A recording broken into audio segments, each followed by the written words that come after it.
faith, then all things are possible. So, but the most important thing is to return to the Father. That yearning that you have, that emptiness, that void, is not for more stuff. It's not for more friends. It is a return to the Father, because there's no way you can return to God and be angry at your earthly father. So thank you all so much, right? People around the world donated to Bond at rebuildingtheman.com, or they call 800-411-2663, and we're still committed to pointing the right way for men and women to return to the Father. You know, Christmas is coming up. Thanksgiving and Christmas and New Year's, all that coming up. I have some amazing books that would make for excellent gifts. I have the Antidote, Healing America from the Poison of Hate, Blame, and Victimhood. And then Rage, From Rage to Responsibility. Check it out. Scam, How the Black Leadership Exploits Black Americans. And last but not least, a little small pocket guide, the 7 Guaranteed Steps to Spiritual, Family, and Financial Success Guide. Just a little thin piece of book, but it's so good. So check them out. You can go to rebuildingtheman.com or call 800-411-BOND, 800-411-2663. And I can sign them if you order them that way. If you don't want me to sign them, no problem. You can order from Amazon.com, all right?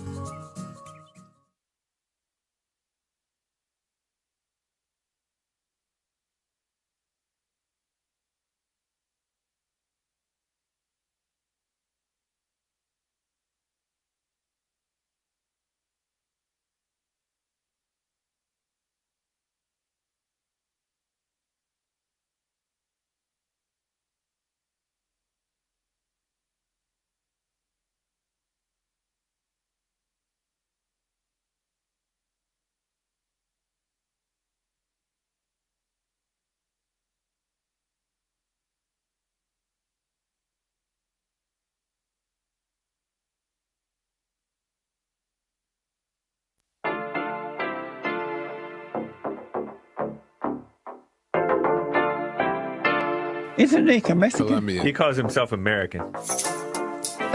What is this? Anchor Baby.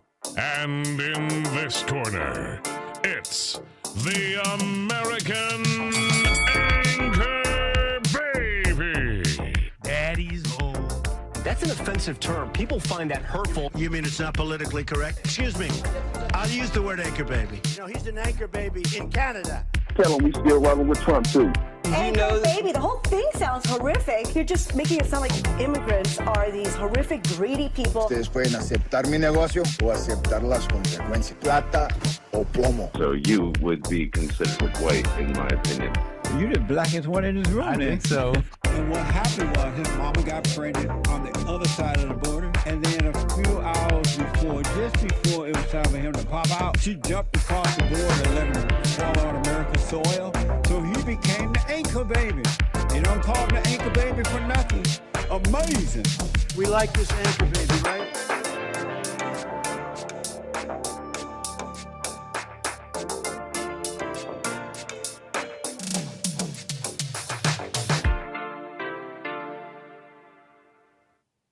Hello, I'm the American Anchor Baby, and this is my show. Thanks for tuning in, folks, on this fine Tuesday. What a fine Tuesday it is to have you back with me in the chair. It's great, okay? Got to work on this background, though. Some of my tasks just went to the top back in the chair, but a pleasure to be back, okay? We got a couple things to get into. Got a number of things to get into, okay? We're learning about cultures, okay? We're getting culturally enriched / traumatized, okay? I am your guide through these times. I'm going to filter the noise for you, okay? You got the facts, but where's the love? Okay, let's just talk about it. You're watching the show. You're hearing my voice. You're getting hypnotized. You're forgetting to click the like button. Don't be rude. Show some decorum. Show some civility. We see you. Come on in. Take a seat. You took off your shoes. You're like asking for the aux cord. Yo, pass the aux. Let me play my music. And you won't even click the like button. Click the like button. Don't be rude. Appreciate you tuning in. We'll get to all my viewers here. Rumble.com/American Anchor Baby. Punchy.tv/anchorbaby. And of course, my viewers here on YouTube, welcome. If you got stuff on your mind, you know the the deal. You might be a little confused about the number. The Anchor Baby just had to be different. What's the number today, Anchor Baby? Well, you see it on the screen. 888-775-3773. If you got something on your mind, something you want to talk about. In fact, I got a couple of you holding, and I'll get to you. You're hearing my voice. You're getting hypnotized. I will get to my callers. You ain't got to tell me twice thank you. Big boys. Okay, we're the big boys now in the big boy chair. And that should be everything, okay? Buymeacoffee.com/anchorbaby. I want to jump right in. IZZAT. Somebody help me out. Do we got India in the chat? India. IZZAT. We're getting culturally educated with brand new words. And this originates in like a nasty place, I think, from the internet, known as Kiwi Farms. And those people over there, they love drama, making fun, stretching definitions, but let me not preamble. You can judge for yourselves. Kiwi Farms, they break down, apparently a user on Kiwi Farms broke down some term. Okay. And it supposedly effectively explains exactly why Indians behave the way they do. Call it more maybe immigrants. Some of you maybe are not even that familiar with Indians. Some of you really just have internet stuff, and that's kind of sometimes wrong, but whatever. I'm just kind of talking about the scamminess sometimes. It's a matter of fact, not hate. Okay, I'm valid. I grew up with many. So let me explain. They're talking about this term. And again, it supposedly explains their behavior. Like, wow, this is why they're this way. IZZAT is the word. IZZAT. Okay. It might be one of those vowels. IZZAT with the H. IZZAT. Okay, where are my Indians? You know what I'm talking about. IZZAT is a term, and it means there is no translation. It's supposedly honor. Okay, and this is a little long-winded. But the user gets into it. You see, there's this term. I want to share this all with you. There's no direct translation. We only have terms that can broach the concept, such as honor or words like reputation or face. IZZAT is so much more than that. It's a zero-sum game of collective honor shared by whole groups of people.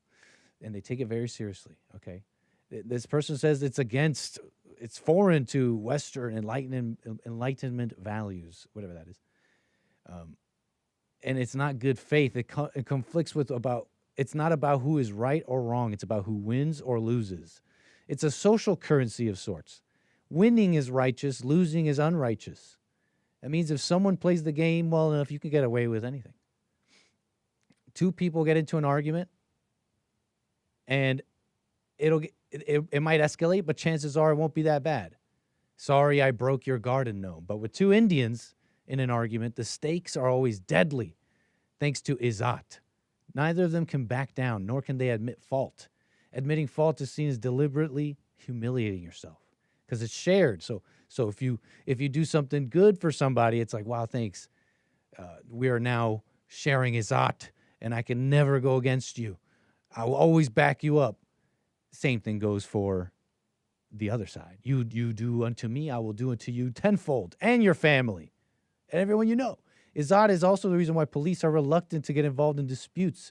IZZAT is a zero-sum game. All participants are involved. If a policeman sides with one family, this means that he's deliberately taking the side and dishonoring the other and marks him for retribution.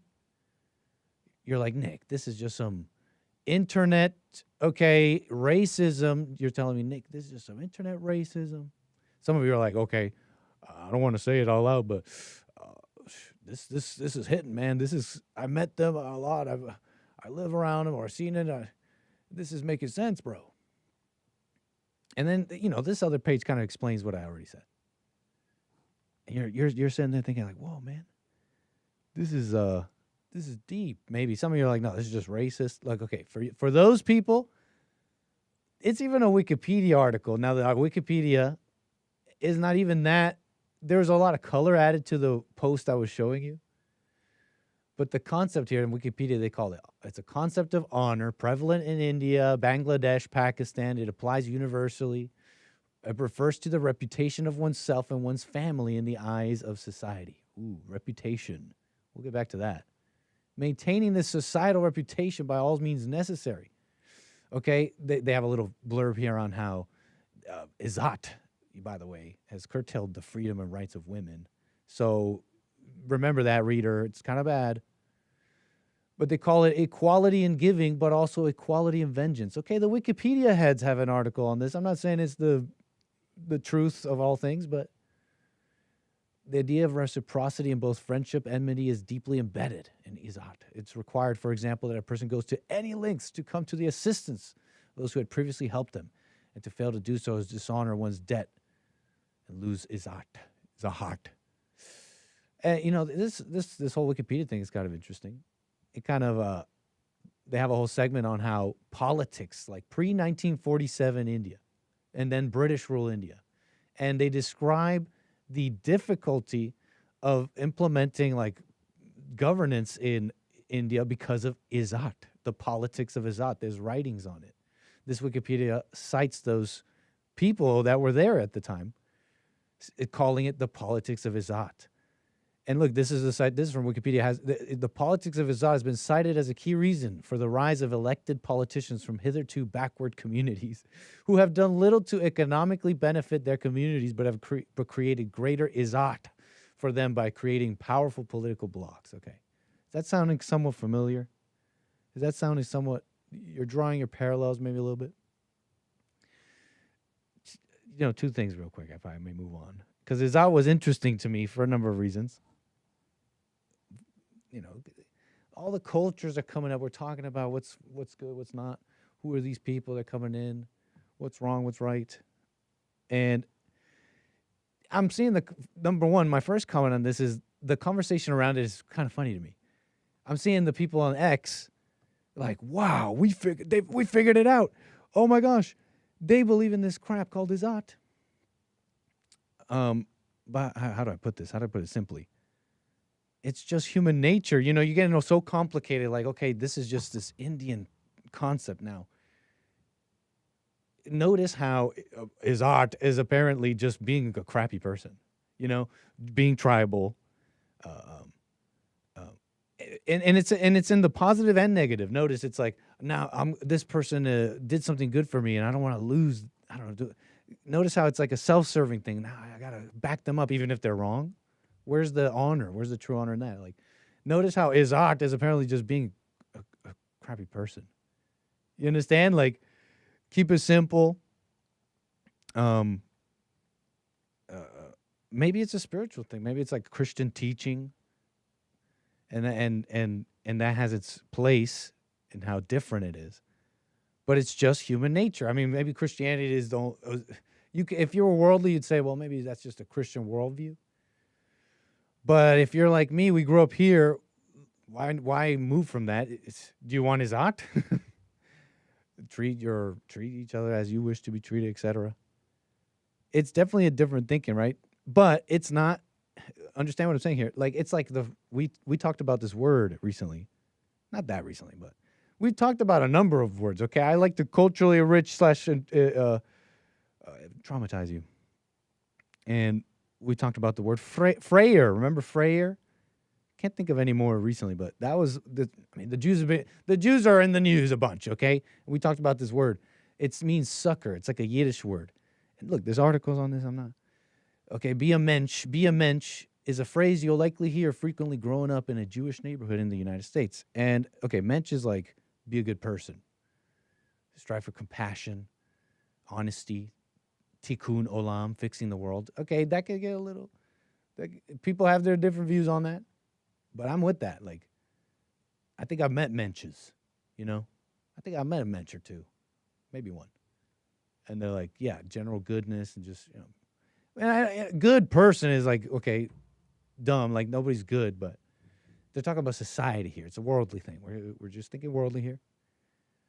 And then look at this article explains exactly what I'm saying. Like this, we talked about this some time ago. This may constitute a cause of dismay for the American Jews who come to Israel and find out that they live by a different thing, which is don't be a frayer or a sucker in Yiddish. The main feature is a frayer is proneness to exploitation. It's something Israelis are perpetually afraid of, it says here. In Israel, you should not be nice, compassionate, or generous, since these traits will leave you open to exploitation. There's some truth to that. I'm not coming at this like, what the? Without taking a side, let it go in one ear at the other, you can have very interesting, life could be quite interesting. You can learn a lot.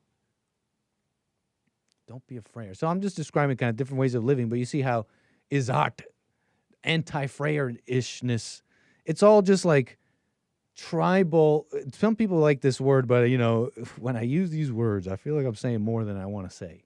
Ethnocentrism, I mean, it's like a in-group bias. I mean, that's just like par for the course. What do I mean? That's just how people are, right? Not a judgment there. So that was just an interesting thing to me, right? Like it's like I don't know if just Christians think like that, but just spiritual people, because honestly, I've heard all the religions kind of talk about this, right? The person and spirit versus this kind of stuff, IZZAT, like cultural ethnocentrism. That's like so foreign to at least the world I grew up in. Not super foreign, but you can understand what I'm saying here, that I'm describing the Christian upbringing, so to speak. Just look at the world, at who is not thinking IZZAT or whatever. I mean, the people who are letting all the peoples of the world into their countries, that it seems like even today they're trying everything to teach the world, don't be racist. We're all the same. And there's a truth to that. There's different cultures. There's, of course, those details matter a lot. It matters a lot, and people want to ignore those things.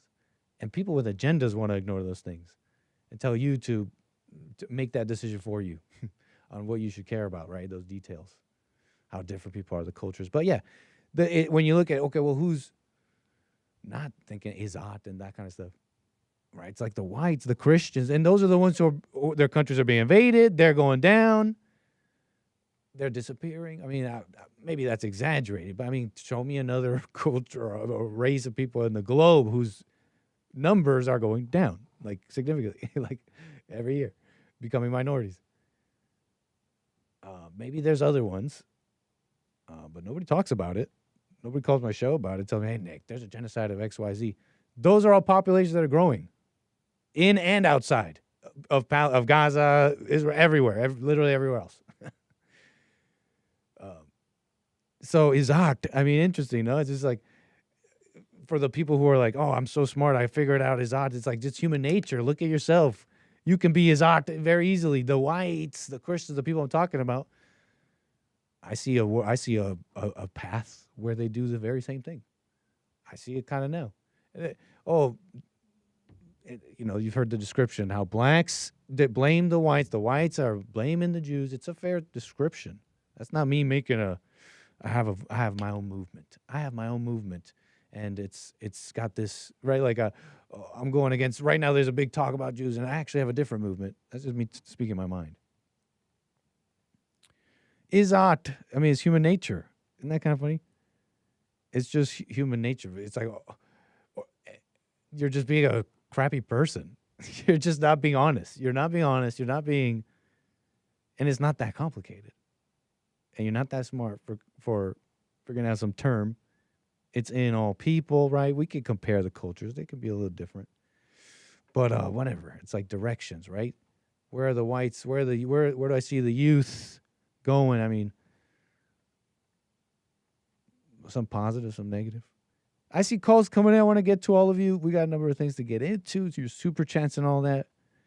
It seems like every race, this is kind of what I'm saying too, I guess. It seems like every race has like this in-group ethno word. It's like IZZAT or frayer or like, don't be a sucker, Why are you following the rules? Oh, you're acting white. You're acting white following the rules, standing in line. It's a funny thing. Let me see. What do we want to do? Calls coming in. Look, thank you so much for the patience. 888-775-3773. No foreign born in office. You know, well, let's do this in a moment. Let's show some love to the calls. We got plenty to get into. I can go on and on. But we got Rick out of Hampton, Virginia. I do appreciate your call, sir. You're on the air. Brother Nick, what's up, my brother? No complaints, man. All is well. Rocking and rolling in the chair. Good to hear. Thanks for taking my call, Brother Nick. Of course. And, man, I like to comment on the guy that poured gas onto the lady on the train, and I bet it's in New York, ain't it? Yep. New York. No, it was Chicago. Chicago. The immolation, right? The lady who was the Bethany McGee, right? Chicago. Yep. Chicago train attack. And the lady was white. Yep. Was she a young lady or older lady? She looks young, man. They say I think they said in the 20s. Let me see. Yeah, you know what Derek did? Yep, he did say that. I think they said in the 20s. Now, my thing is, he should get the death penalty. But unfortunately, Illinois don't have the death penalty.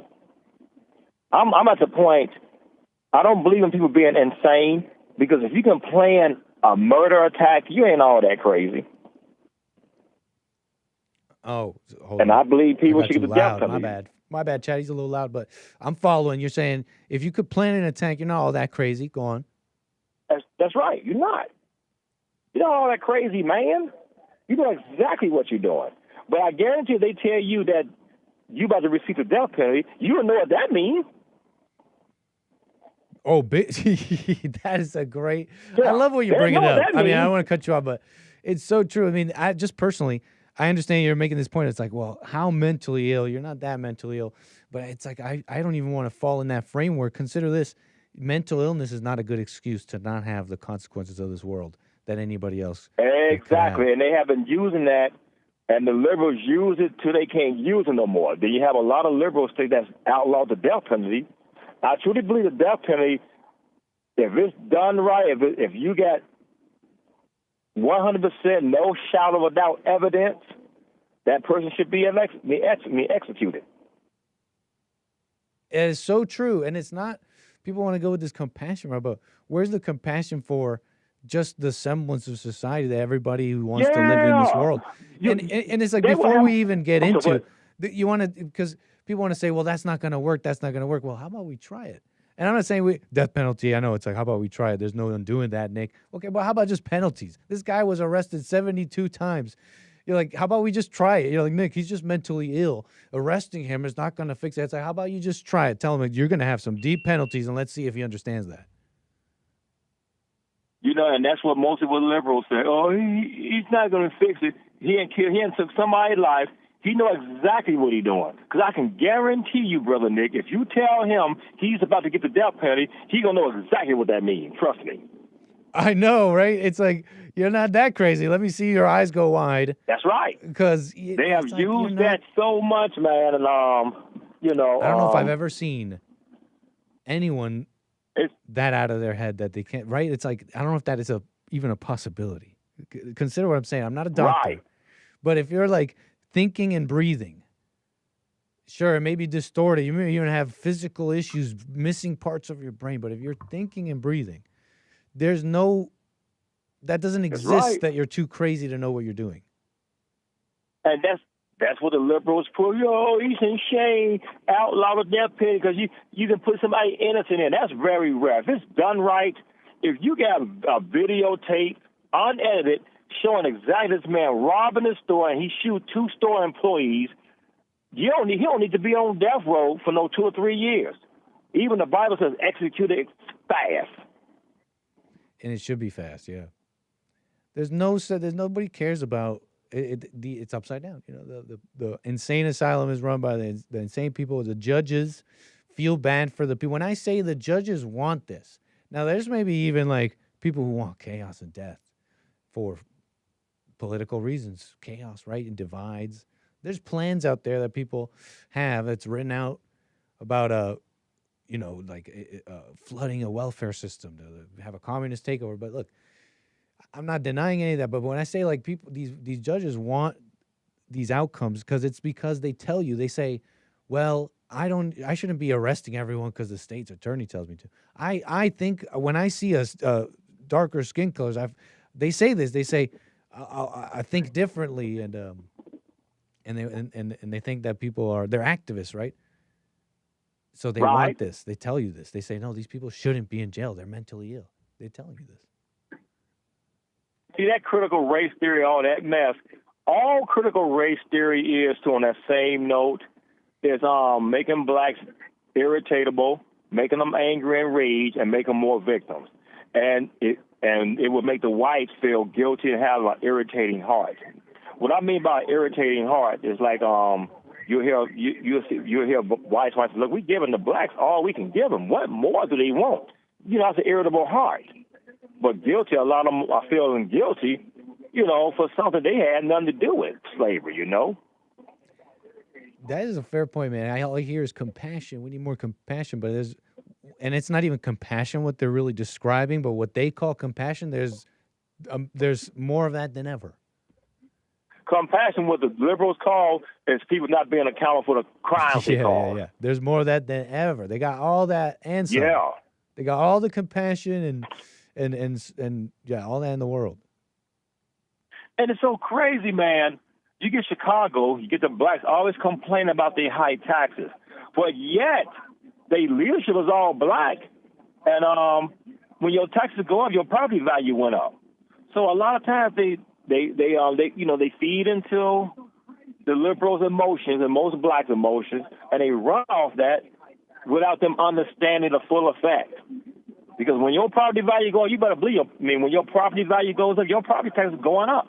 Simple as that. If you feel like your property tax is going too high, you ought to elect the government officials in Chicago that raise them. That say they tell you they're gonna raise property taxes, and y'all still vote for them. What do you expect? I don't have no pity for none of those people. The people that voted for the guy in New York, they get whatever they deserve. I think that's fair to say. And you even have liberal women get up this, I vote for Mamdani, the mayor who they elected in New York. And they bragging about it. And one thing I like with Jesse, you got to let them suffer in their hell. We'll see how that goes, huh? Trump's pretty optimistic. Oh yeah. I wonder how that meeting went when Did you watch it? When I didn't watch it, man. I heard about it, but it was very I don't know what was the outcome of it. Well, I mean, we didn't see their meeting. They had a meeting. They came out and they had like a little press conference and talked about it. And Trump was very optimistic. He said, "No, I mean, I'm going to work with Mamdani here." I'm paraphrasing, but he's like, I heard him out. I think he's got great ideas, and that was Trump saying. I think he's got great ideas. We want the same thing, and so that was cool. I thought I liked that personally, but that's how that went. If you hadn't seen it yet, you know what I like that one thing about Trump. He's gonna get you. Let me see what you about. That's he right. If you about the same thing, I'm gonna work with you. That's right. And give him a chance. I just you ain't got no choice but to give him a chance. You got to give him a chance.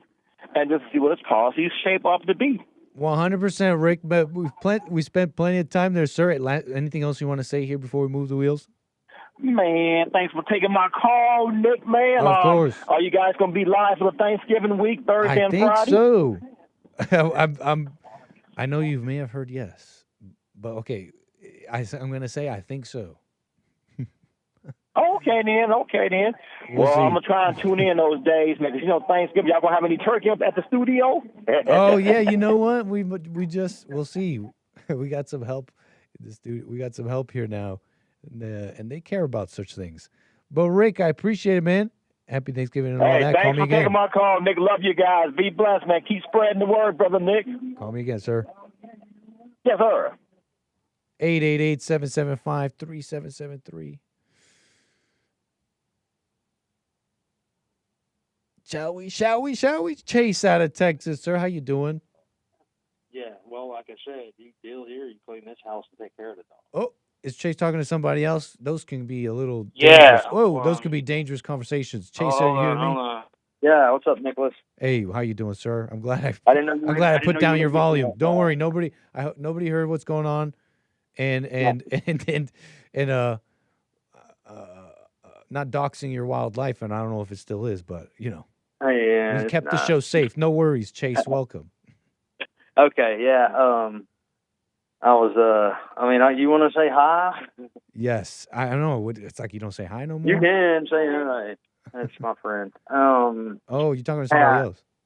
Yeah, I got a friend here. I was going to talking. I think whoever was calling was talking about mental illness, saying that not part of that. Yeah, mental illness is. I think it's kind of bullshit. I don't think it's. Keep it clean, Chase. Okay. It's far too early in the day.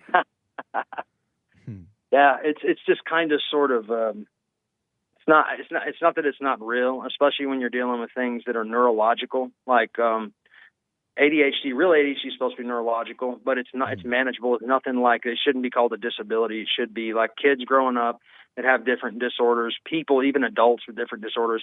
People just need to be understanding that they're still people. You can't just treat everyone like they're piece of crap. But then again, those people that have problems can't lay all their excuses onto having that problem. You do something stupid and say, "Oh, it's because I'm this way or that way." I mean, yeah, no, all that does is keeps you down. It keeps you down spiritually. It keeps you down socially. Physically, it's bad for you, and it offers a lot of excuses for people to, do stuff like not be productive, not do anything at all. Yeah. Yeah, man. That's the only part I'm about. I totally agree. That's really the only part I'm about because I know how destructive that thinking can be. And imagine a world where you have, let's say you have children in a program because they have just some disability. I don't know, some developmental issue or something, right?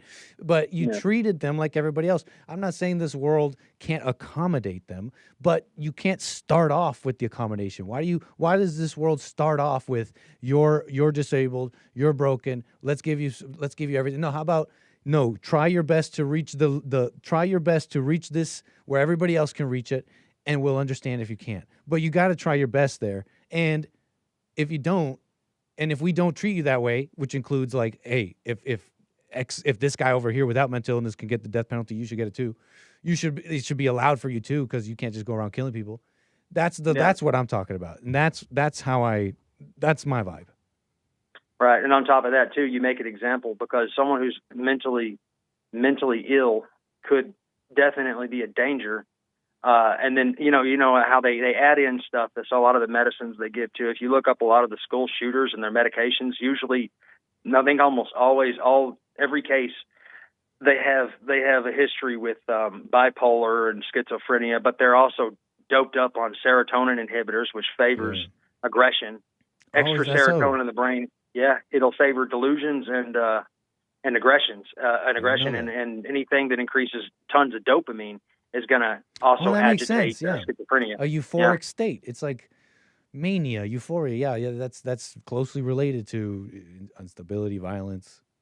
Yeah, so it really makes you wonder: have they ever, do they want to foster mental illness and have it looked at as some kind of excuse to do stuff, and then implant that into people's subconscious and then use it against us?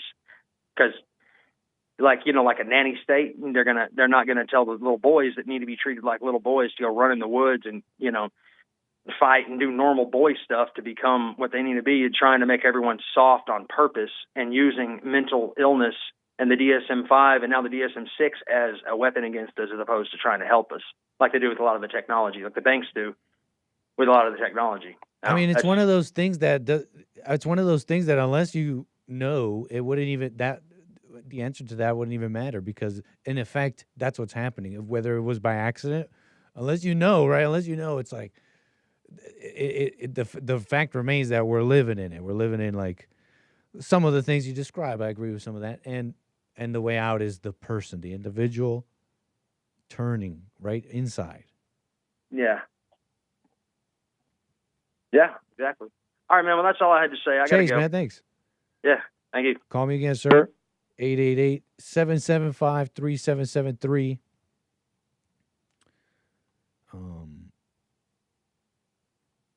mental illness. Anyways, you heard me. You heard what I said. I'm like Jacob Tutu over here. I want to repeat myself. Is that just a Canadian show? I know Americans who know that show. Jacob Tutu. Tutu.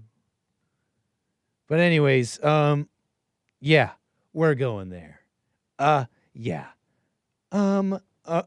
Yeah, we're going there, says this guy on X, reacting to Donald J. Trump on Truth Social, reposting another an X.com post, an image of an X.com post by a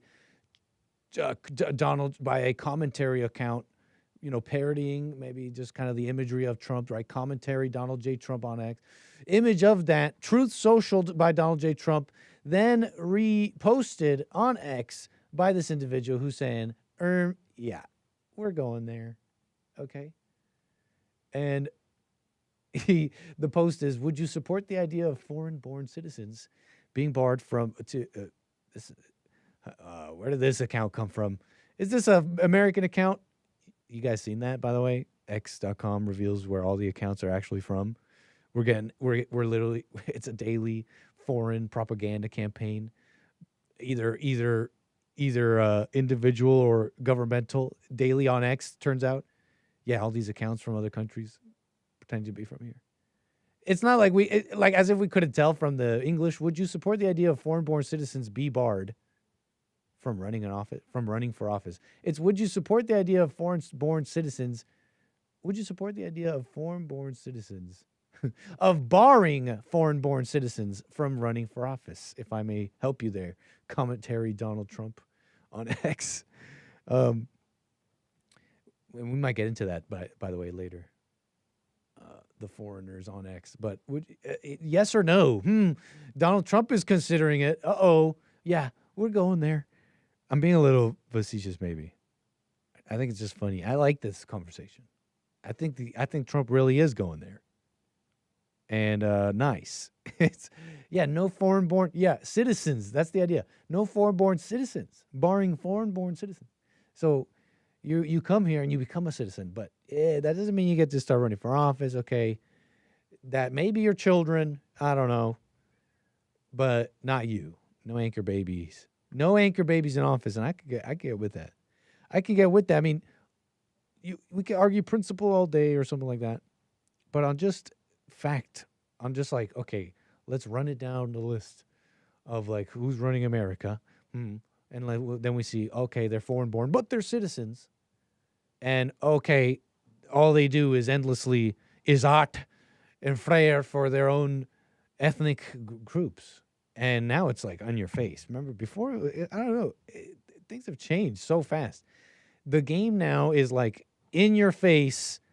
We're for Somalia. You got police chiefs coming out. I got all these videos. We haven't even gone through these things. I'd spend way too much time here if we went through it all. But I'll just mention it. But we got the chief over there in Minneapolis or something like that, Minnesota, I think. Wherever there's a bunch of these Somalis. And he's like, I'm police for the Somalians. They're out there doing campaigns, right? It's in your face now. Nit's dreams of running for district comptroller dashed. No. Dreams. I just want to get in there and just IZZAT right away. Just like be a little like have my own little fiefdom, be a comptroller for whatever district, just slum it up and just like get fat. You guys are saying I'm getting fat in the chat, actually. Are you guys getting thick, maybe? Don't worry. The strength is gaining. The cuts will happen. Natural looks maxing. You seen that guy that's looks maxing and he's like right away, he's just pinning steroids. He's pinning steroids, doing meth. We're keeping it natural. But where was I? Okay. Foreign born in office. This was just interesting, I guess. I mean, I like the conversation. Some people are happy, some people are not. I mean, they're like, what's Trump doing? What's the Trump admin doing? What are they doing? I mean, no one's arguing that the border is closed. I mean, it seems to me like the argument is just, okay, moving forward, How are you deporting enough people?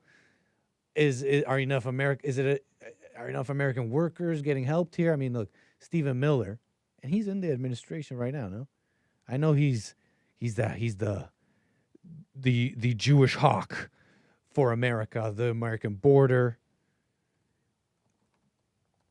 the Hebrew hero, I don't know. I'm trying to come up with something. Stephen Miller, what's he doing in the admin? Political advisor. Okay. He may have been something more in the last administration, but he's around, okay? This is the first time this has happened in our lifetimes. Truly an astonishing achievement. He says, over the past year, and he reposts this news here. Over the past year, 2.5 million native-born Americans gained employment, while 670,000 foreign-born workers lost employment. It's amazing. 3.4 million native-born Americans joined the labor force. 708,000 foreign-born left the labor force. All jobs gained have gone to native-born workers, at least according to Rapid Response 47, under the President of the United States. I mean, some of the things that I think his voters have voted for, right? But, I was describing some, what are they doing? I mean, it sounds like this makes me happy. Closing the darn border, I mean, they're saying it's like zero. Last I checked, or pretty much close to that. And you're telling me for decades you couldn't do that? Thank you so much, Trump. Thank you. Now, the criticism, okay, he even named Stephen Miller. This is Nick Fuentes on X. Like, I consider him a pretty smart guy, so I'm not just going to say, oh, dude, what are you saying here, bro? Like, no, he's saying Stephen Miller, what has he actually accomplished? He says no Antifa crackdown, no National Guard deployments, deportations at 300,000 year to date for 2025. He's saying that's not enough. Do the math. Annual H-1B capped, so you got 125K coming in H-1B. I don't think I don't know if this post is a response to this one, because this is really good. This is really, really good. And the border being closed, I mean, I know Fuentes would be happy with that. This is fair to bring up, I think. Well, let me think about it. Antifa crackdown. I mean, they made him, didn't they designate them as a, did that even go through? That was just talked about, right? Trump, Antifa, designated them as like a extremist. I mean, didn't they just basically just not designate right wing? I mean, I know that's just words because the government, is out there saying whites and stuff are domestic extremists and all that. But I mean, I didn't see right wing. Wait, am I missing the news here? I'm looking at the chat. You guys will correct me here, but I don't remember any radical right wing group being named as anything either. So I call it like even Stevens there, because Trump came out. He's saying, hey, I forget exactly what he said, but he kept some of the same Charlotte energy, saying, oh, there's people, good people, very fine people, both sides type thing. He's kind of kept that energy to me. National Guard deployments, whatever. I mean, these are fair criticisms. I mean, I think the point that we're really making here is like, okay, looking forward, you're closing the border and all that, but it's all too little, too late, so to speak. It's like when you really look at it, it's whites will become a minority soon and blah blah blah. So, I mean, that's not. I'm not going to put that on Trump personally, right? But I think it's a fair criticism. Anyways, that's just a little bit of your sides there. People are talking about it. But yeah, 888-775-3773. I've been talking to groypers, young people, lately. They get into, they're telling, at least one guy, he's telling me people around his age that what they want to talk about Israel. Israel, I know Fuentes came up. Here's the thing I'm gathering, and we were just talking about IZZAT, and then cultural ethnos. I don't even like saying that because I don't know what I'm saying there. Ethnocentrism. Okay, in-group preference. I get that. People into their own group. And when these young guys, here's what they're seeing. They're seeing the same IZZAT and the same vibe of, okay, I'm different. I'm not you. I'm not American, etc. I'm thinking about us. And they're like, hey, well, they're just going like, but hey, that's not cool either, right? And they don't have the same history. They didn't grow up like Christian like that. With everyone there's like the early Jews and their contributions to society. It's a matter of fact and the Christian connection, whatever. Others grew up differently, so they don't have that, and they just have a just very basic. Okay, is not cool. You're gonna say F America, but are this group. There are some that are hateful. They're getting angry for sure. But I bring this up because if this is really such a big topic, if the Generation Z young men are really talking about it so much, well, then we should talk about it. We should at least deal with it. Some of you are like, already I see you in the chat. I'm bored. This is a dumb topic. Oh, Israel again. I don't even talk about this stuff. But if they're going to be talking about it so much, are we going to be just obtuse and say, well, that they're crazy when, I mean, they're on the internet now, okay? Look, everybody understands this. This woman, she's like, I'm a lawyer or something like that, right? And I do pro bono work or something like that. I love Just watch her. to overcharge white people and organizations and do pro bono work for black orgs. And that's just me being very blunt. I will give them ridiculous rates, and then I'll have like a nonprofit or a black org or somebody doing some work, and they'll be like, I've only got this much money. And I'm like, keep it. A white person just cut me a check. Let's do this for free. But Is that what in-group preference? Ethnocentrism or something? I hate these words, isms, okay? Because for me, it's not even IZZAT. It's not an ism for me. It's human nature. It's like, oh, I'm scared. Or I'm believing something that I was told. My family told me to be Jewish and be this and not.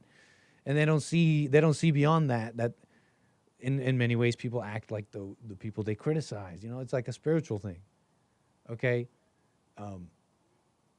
And so that's what the young guys are seeing. They're seeing like these videos, okay? Nick Fuentes and Tucker Carlson had some interview. I don't even watch these guys. I like Tucker. I mean, I've been watching him for years. I see the interview. It's no big deal at all. And now they're like they're doing like Jewish conference after Jewish conference. Like, guys, we got to go around tell people to condemn Tucker, and then like, so it's like a whole thing, right?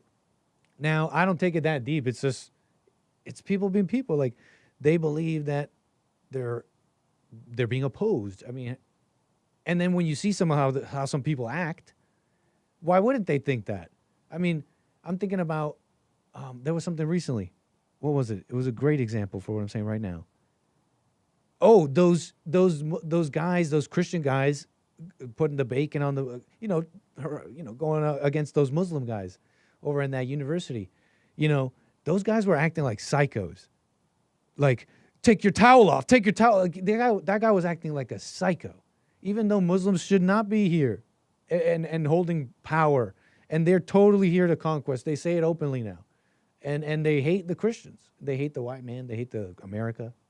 That's all true. But then you have this guy going up to them going, take your towel off with that spirit. It was it was nasty. It was murderous. And it's like, and then the Muslim guy there who looked like just like I don't know. I'm just going by looks, I know. But I just don't, he didn't look like a normie Muslim guy. He's not even on the internet. He's like, wow, they really do hate me. They really do hate me as a Muslim. It's like, don't you see how evil people are? And everyone's participating in it. And so to the people who are not getting the young people, and they're like, what's wrong with you guys? Yeah, they got some weird ideas that, and it's probably it's because of anger. But when they see a video like this and they see these Jewish conferences and they're like, hey, Jews, we got to start thinking about us. Wait, where was it?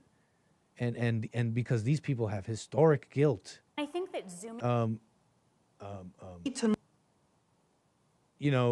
We shouldn't.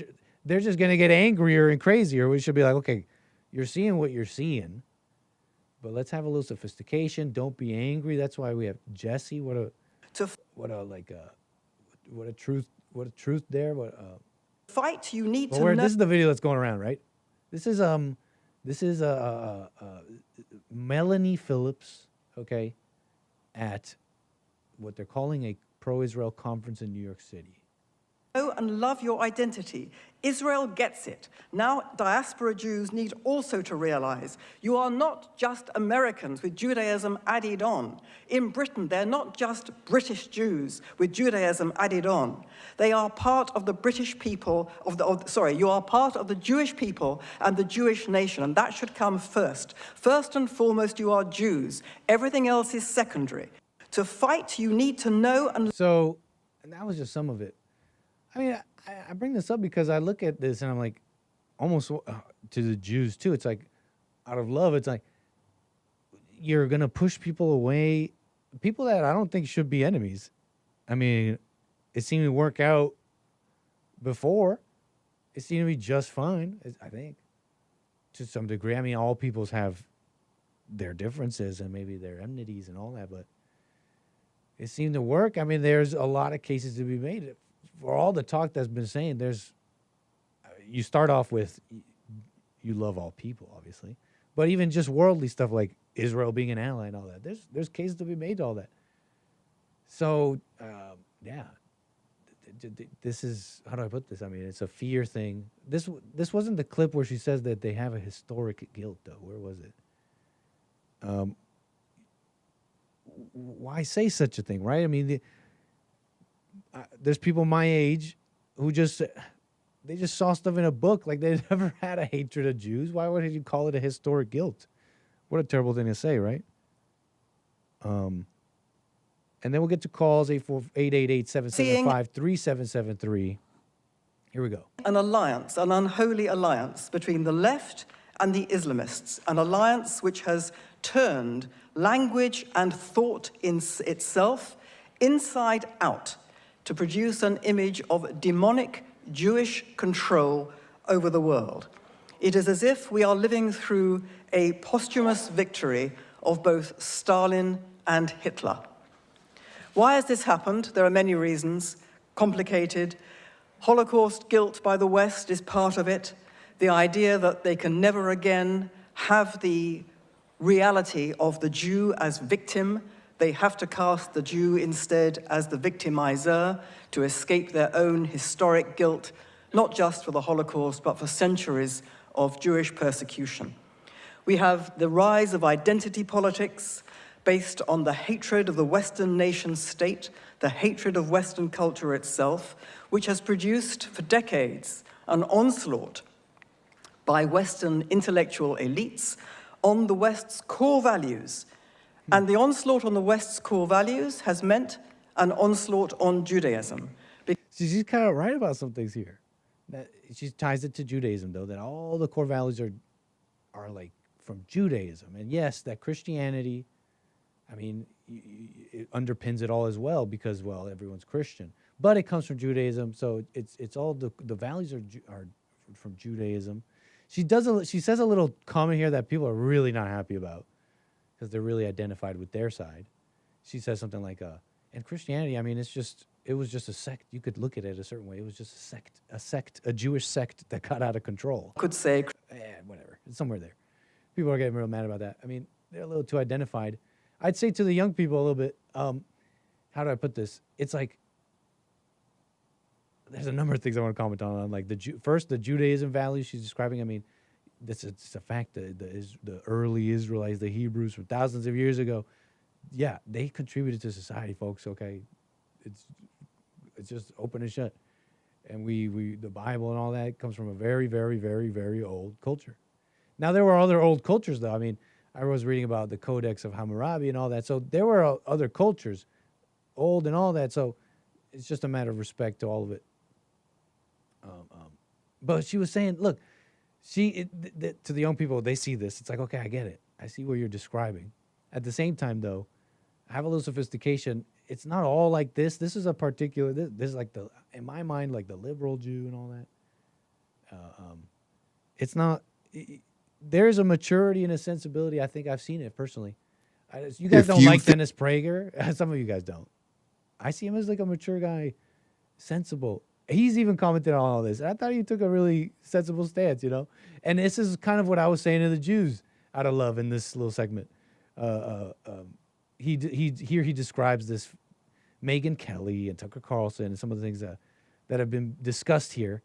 And I mean, he has a little take on it. And he, I don't know if you knew this, but Dennis Prager, I forget if it was an injury. It might have been a car crash or something. And look at how he's been left. And he seems to have an amazing attitude. I think Megyn Kelly and Charlie Kirk have been anti-Semitic. You're out of your mind. Charitably, you're paranoid. And Jews have a right to some degree of paranoia, given what's happened to us. But I don't excuse it. These have been two of the most outspoken pro-Israel voices. They are allowed to differ with the Israeli government. Half of Israel disagrees with the Israeli government. I have watched both of them in their outspoken defenses of Israel, which unfortunately takes some courage today on the right. There are a lot of voices that are anti-Israel. There were voices on the right that were anti-Semitic in William Buckley's time. And he, to his... I didn't want to play the whole thing, but you getting the vibe here? Like, it's just, this makes sense. He's more mature here about it. And even so, he has this thing about, like, being paranoid, and you have a right to be paranoid.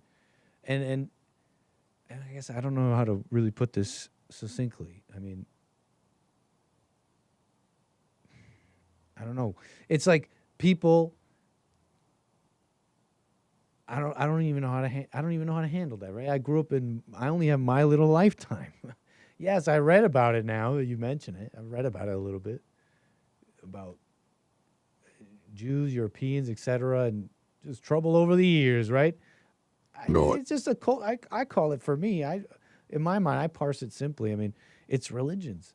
People came up, Jesus came, and ever since, and people have been doing it before, and ever since, people have come up with their own ideas and interpretations ever since. It's been thousands of years of that. And what do you get from that? Fighting. So anyways, I mean, what else about this? But I was just saying to that comment about being a parent. I mean, I only have this little lifetime. And I didn't really grow up around any, like, anybody even saying, like, we should go after anybody. Okay, we grew up in the like, no, we're all cool and not racist anymore world. I thought. That's what I thought. But anyways, where were we? We got calls, 888-775-3773. Mature and sensible, Dennis Prager, what else? Leadership, blah, blah, blah, blah, blah. I want to get to Tim. I got Tim out of Tennessee. Appreciate your call, sir. You're on the air. Hold on. You're on the air. Go ahead. The Anchor Baby. How you doing? Doing well. How are you? No complaints, man. All is well. All is well. Hava, Nekila, Hava. No. Shout out. Can you believe It's it? a good one. Also, I like I'll do Baruch Atah Adonai every now and again. I do. No incantation. I like their prayers. It's a prayer, not an incantation. Now you're being mean with it. Incantation. Now you're being mean with it. That's a prayer. Cool. I spit on it. Are you for real? They spit on you, bro. So you really spit on the prayer, Baruch Atah? I mean, let's see what it even says. I spit on them. They spit on you, and they spit on me. And why do you say such a thing? Do you not see the videos of the Jewish people spitting at Christians and telling them to go F themselves, and that Jesus was burning in a pit of hell and excrement? Well, I'll tell you this. I've seen videos of individuals over there in Israel going out and preaching Christianity and all that and getting into what looks like to me, mutual combat on the streets. I've seen that, and I've seen those individuals. Okay. I'll tell you. Let me answer. I want to answer you a little bit different. Apologies. Let me try that again. Yes, I've seen the videos you've seen. I would characterize them a little bit different, and we can discuss that. And number three, what does that mean but what is that? What point? What have you concluded from seeing an individual of those individuals fighting? It's not really about the videos. It's more about the Talmud and like that aspect of the religion that I can't respect. Well, we could get to that, but can we stick to one thing? Because you said they spit on you. They do. And your evidence was these videos of people spitting. And I see mutual combat there, don't you? Think about it. Imagine you were going around preaching Christianity in like, I don't know, like some Muslim country. What do you think would happen to you? And I don't agree with it or should happen, It's but not welcome. It wouldn't be welcome, right? And why wouldn't it be welcome? Because that's not what they want. And so They when you're in reject Israel and you're a Jew, it sounds to me like they don't call themselves Christian. Although I know that they're closer, they have some relation and maybe even friendship. I don't know. But the Jews over there, I gather, they call themselves Jewish, not Christian, especially the ones fighting in those videos. Now, do you see how what you saw there was normal? I mean, you have a Christian go. They're saying they're spit on the Christians, but the videos you show me are like Christians kind of acting a little. You know, when they go around even here trying to preach it and shove it down your throat, that's wrong even here. Okay, sure, and that's wrong even here or whatever. But you know, it's time to stop tolerating intolerance. Because, buddy, you know, you can shill for these people all you want, but they're not going to care in the end, and they're still going to take what it is that you worked for in the end, if you're not careful. And what I mean by that is that, you know what, man? I'm kind of sick and tired of seeing the weak Christian just say, oh, no, just love on him, buddy. We just got to love on him. You're making stuff up. You're not even talking to me anymore. You're saying just love on them. Those are not stuff that's not even stuff I've ever said. So now you've stopped talking to me, and now you're talking to like an apparition in your mind. Come back to us. That's not even fair. Put it like this, man. Okay, so then let's get back on track. Put it like this, man. Yeah, I'd like to get back on track. This is a good question. In what way am I shilling? Because it's like, I think that would help you. That would allow you to describe what you think I'm doing wrong. Okay, well then I'll go back on that because we don't like how I approach you on that. But I'll go back to the videos. Okay. Let's say that, you know, it's not welcome. So let's say that you think that the Christian was starting it, and then it's like, okay, it's both wrong and they don't want it there or whatever. Okay, fine. So then why do we have to tolerate it here? And tolerate what here? Well, what do you mean? Why are you like?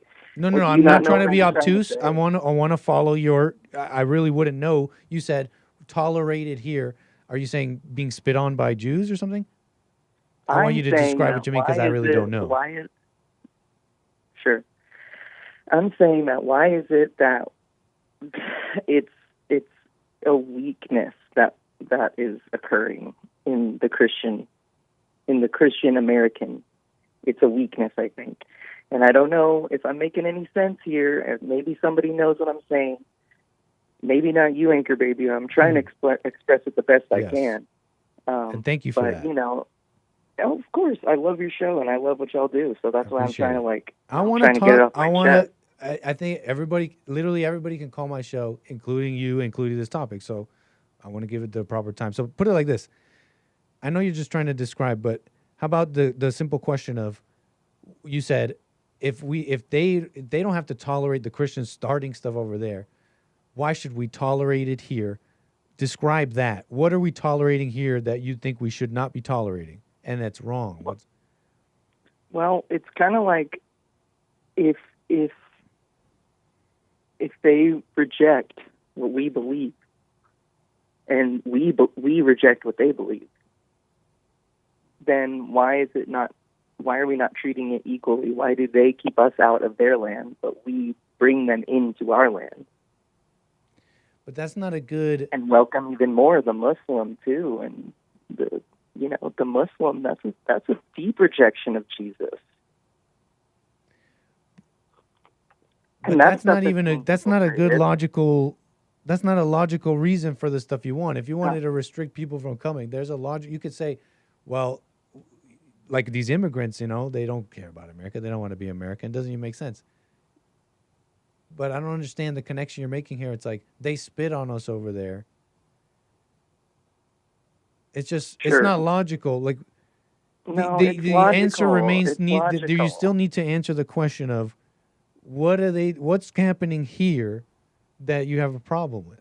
You've had some overarching kind of overarching themes like they The don't agree with issue us? that I But have what a is problem happening? with is that in the Talmud, they literally tell you to reject Christianity. That's my issue, is that I don't like religions that reject my God. And they probably don't like religions that reject their God. Right? So it's time Sorta. for the Christian to stand up and fight. But they're fighting the wrong thing. They don't even understand. How? What? Okay, so then what's your solution? To sit back and do nothing? But you I'm said you've tired, yet to bro. say. Here's what I'm trying to describe. You've yet to describe the something to do something about. It's just you've yet to describe it, and this is what I'm trying to get at. It's like we don't have to. I agree. They're using isms. They're using isms and their own ethnic groups to use it against us to tell us we can't criticize this or that. That's what people do. I get it. That's wrong. So now that we're here talking freely on this, nobody's here being censored, right? I'm giving you the chance to bring things to reality and say what's the something you're saying, and you're not telling us the something. It's like, so you're saying, so we should just sit back and do nothing? But you've yet to say the something that we're doing nothing about, apparently. The something is, and I guess this is probably what I'm trying to describe to you, is that I personally, and I can only speak for myself, but it's probably just the mistakes that I've made, but I've led myself to a place of, I would say like a desolate place, and I'm not doing the best that I could be doing right now. I'm not, crazy or anything, but like we all want to be better. I want to be better. Mm. I want to be better. So, Totally. and I'm so struggling to make ends meet.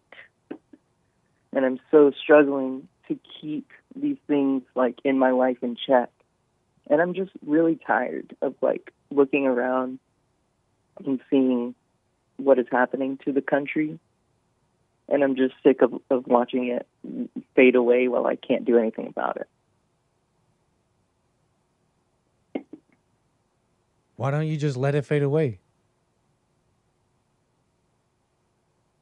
Because I guess I come from a place where I want to make a difference. Like I want to be a determining factor in the outcome of which way it swings. But you can't even do that with your own life. So that's the issue. What is the issue? Me. See, that's what I'm tired of. That you can't change your life? Right. And what are you doing to try and change your life? If I may. I guess just selfish things, like things that I think that I want, Like? Like achievements, I guess. Mm-hmm. Do you have a job? Yeah. You work and put a roof over and eat? I'm sorry? You work, you make ends meet, you eat and live Yeah. somewhere? Yes. And where is it that you want to be? It's a good question. I guess I don't know. So then what's that mean?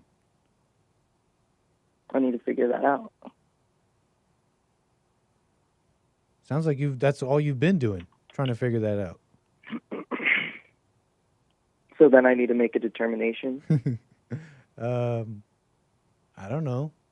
I don't really want to tell you. I'm not really saying that. It's just if I was in a position, I'd think, well, let me try something different. Instead of the same thing, right? It's not working. I'm trying to figure out what determination and conclusion I have to make about my life and where I should be, yet I don't know what that is. I know you didn't ask for advice, sir, but I would just like try something different. I'd be like, let me just stop thinking about those things. That's bringing me misery. and I've yet to figure it out. Yep.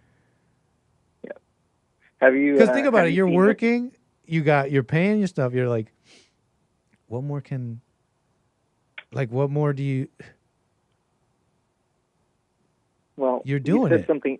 Then the next thing is just like let's say it's like I want to be able to lift this much weight.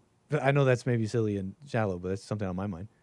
And it's like, okay, Right. I just do that. I'm not telling you that's the meaning of life, but sounds like a fine life to me. Yeah, it does. It does. So then you're just saying stop thinking about it. Bingo. Damn, I wish I said it that simply. No, That you sounds did say right, that. doesn't You it? said that literally, actually. That does sound right. That sounds so true. You're right about that. I'm going to stop thinking about my life. I mean, yeah, stop thinking about your life. Hey, man. Well, that's really good. I feel like a weight has been lifted off my chest, you know. I appreciate you. Tim, a pleasure. What were we talking about? Okay. I think we spent plenty of time, sir. Anything else you want to talk about before we move the wheels? Yeah, I was going to say, have you seen Matan Evans' podcast? Yeah, I've seen. So Jesse had Matan on his show, and I've been seeing his clips ever since, and he's hilarious. Dude, y'all need to get Jesse on there. On his show, it feels so like that might be a good idea. I'll bring it up with the team. Jesse not going to do that. He'd like go on Matan's. Yeah, no, it's like it feels like so not his thing, right? Because everybody that goes on there gets trolled hard, but it might be worth it because I've seen Matan, and I don't know if it's just me. I don't know how much you watch him. I just know like I watch him a bunch, but I've gathered I think he likes and respects Jesse like a bunch. I've seen him mention him a few times to other people. He keeps bringing him up. I think that anyone who has half a brain should respect Jesse. True. Of all people. You say. Like, you see what that man has been through and, like, what he's done and how they still hate on him. Yeah. He's like, he kind of has a Trump thing going with him, too, you know? But I don't know. I digest, bro, because now, next time I call, I want to see what you think about Trump. Totally, man. We'll talk about it. And we can All talk right. about, we kind of went off thing, but hey, I guess we finished that topic too, but you could call in about it all. Tim, call me again, sir. All right, bro. Take care, man. 888-775-3773. Let's see here. Let's see here. Oh yeah, Baruch atah Adonai means translation to English. Baruch atah Adonai. Blessed are you. Hold on. Yeah, blessed are you, the Lord our God, King of the universe, who has chosen us from all peoples and has given us his Torah. Blessed. It's a nice prayer.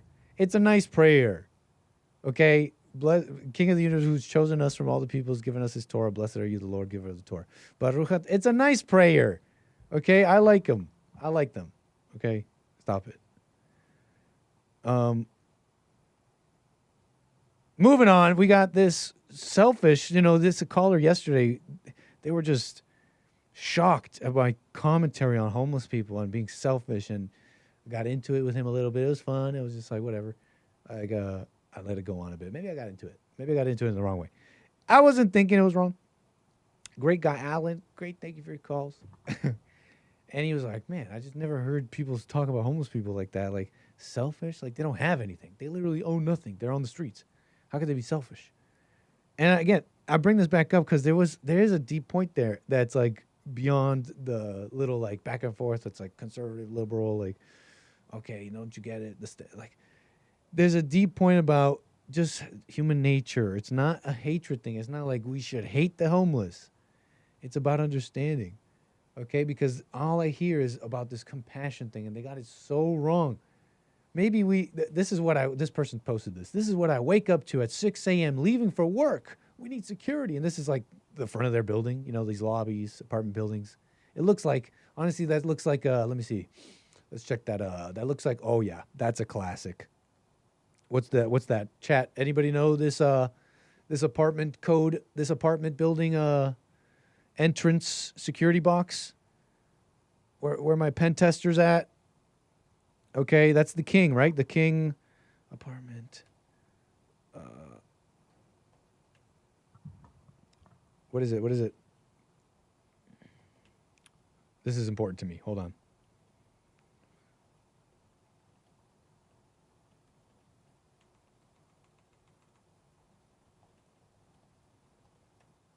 This is important to me. It's a classic. It's a classic.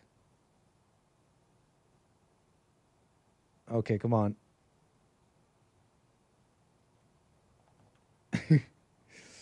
Now I'm really autistically looking for this. 3. They're all across America. You can literally eBay. You can purchase the key. You can purchase the key to open these up on eBay and pretty much get into any of these. They're not. They got the 3 circular buttons.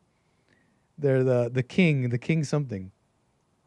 Classic little apartment intercom. Big 3 silver buttons. And again, moving on. And this guy comes out. He's like, I'm leaving for work. We need security. And woman on the internet.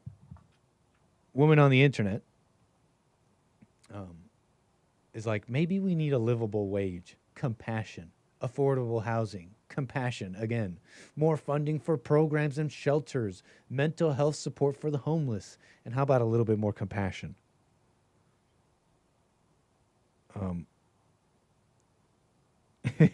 Carver knows. Yeah, maybe we just need a little bit more compassion. That's all I hear. All I hear is this talk about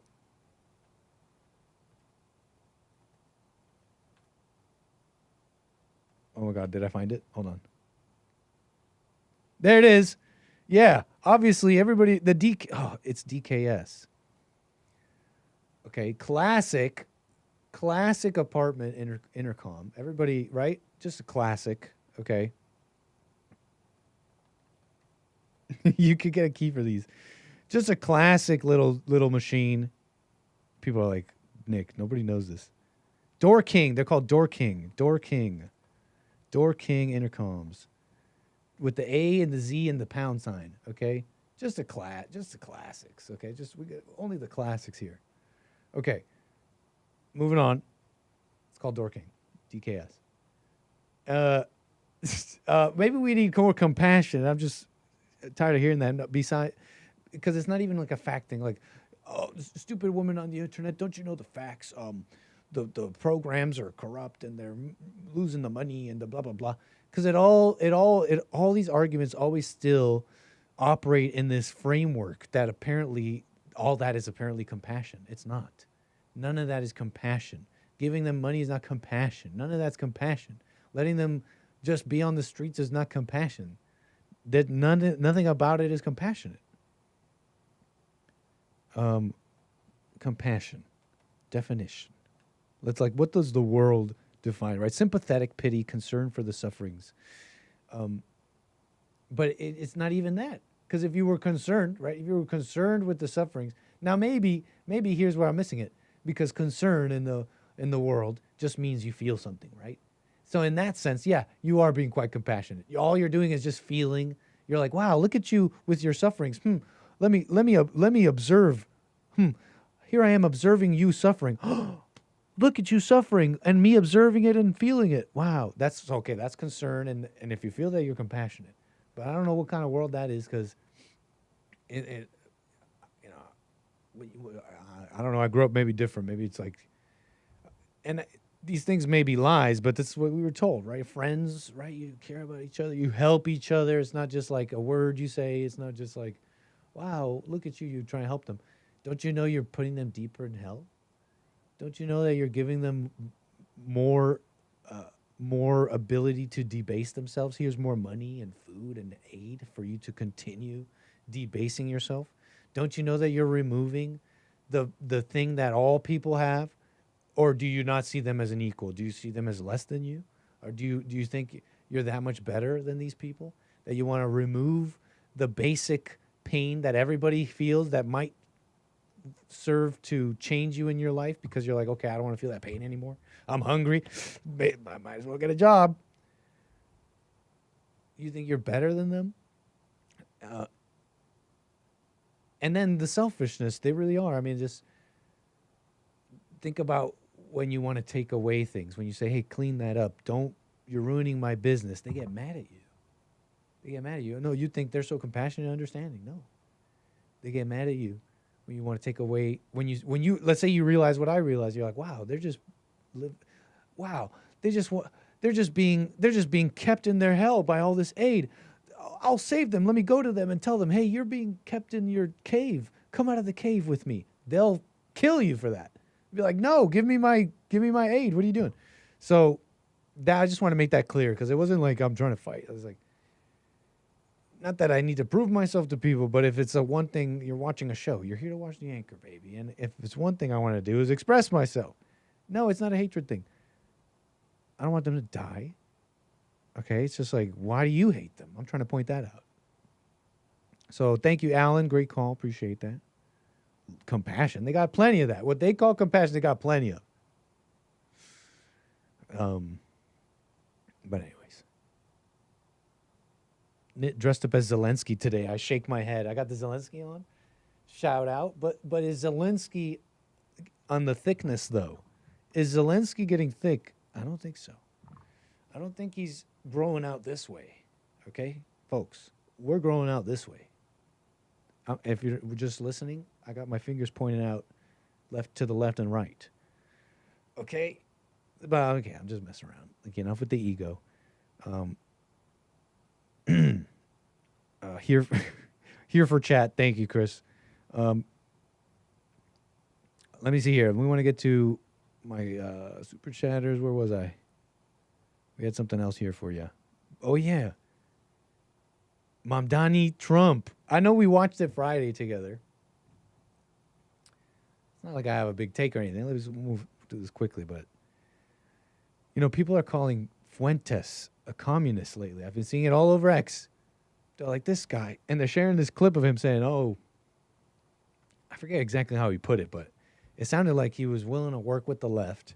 You know, if they give up all this immigration stuff and the right wing gives up like the free market, and I don't know what his reasoning was for that, then we can restrict immigration and actually work on workers on America and like fix things up.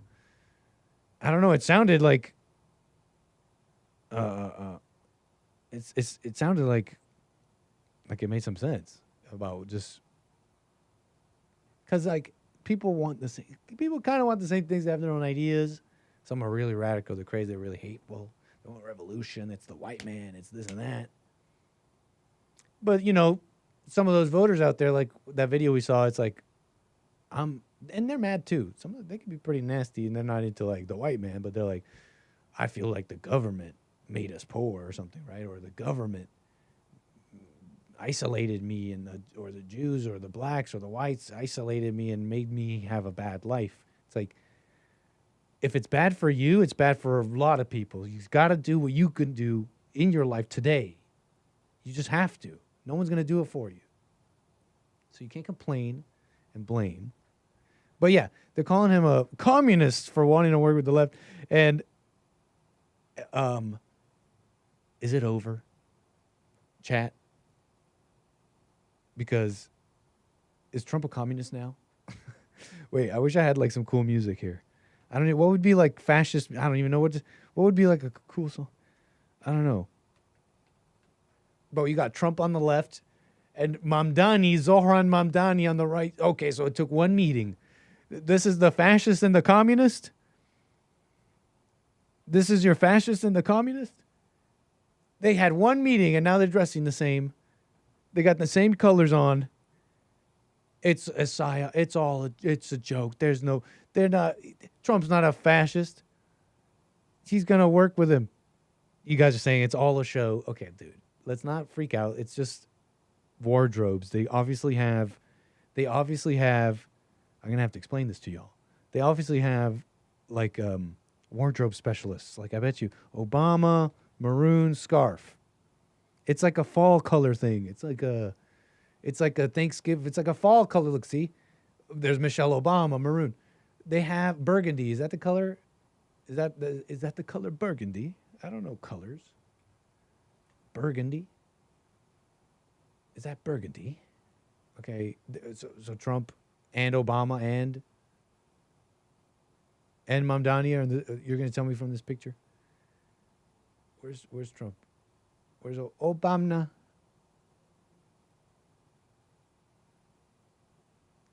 What am I looking at? Hold on.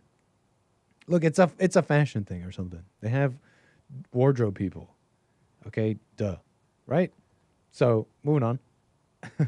But yeah, you saw the meeting. You may have seen it a little bit with me on Friday. And I'm thinking, when I was saying on Friday, there's something about Trump sitting in front of him and the way he's standing there and just the way they were operating optically. Trump looked amazing. Just like that moment, just optically that moment, shaking hands and it's all lighthearted. It's chill. We talked behind closed doors. You didn't see the talk. It went amazing. You should have heard it. We're gonna make America great.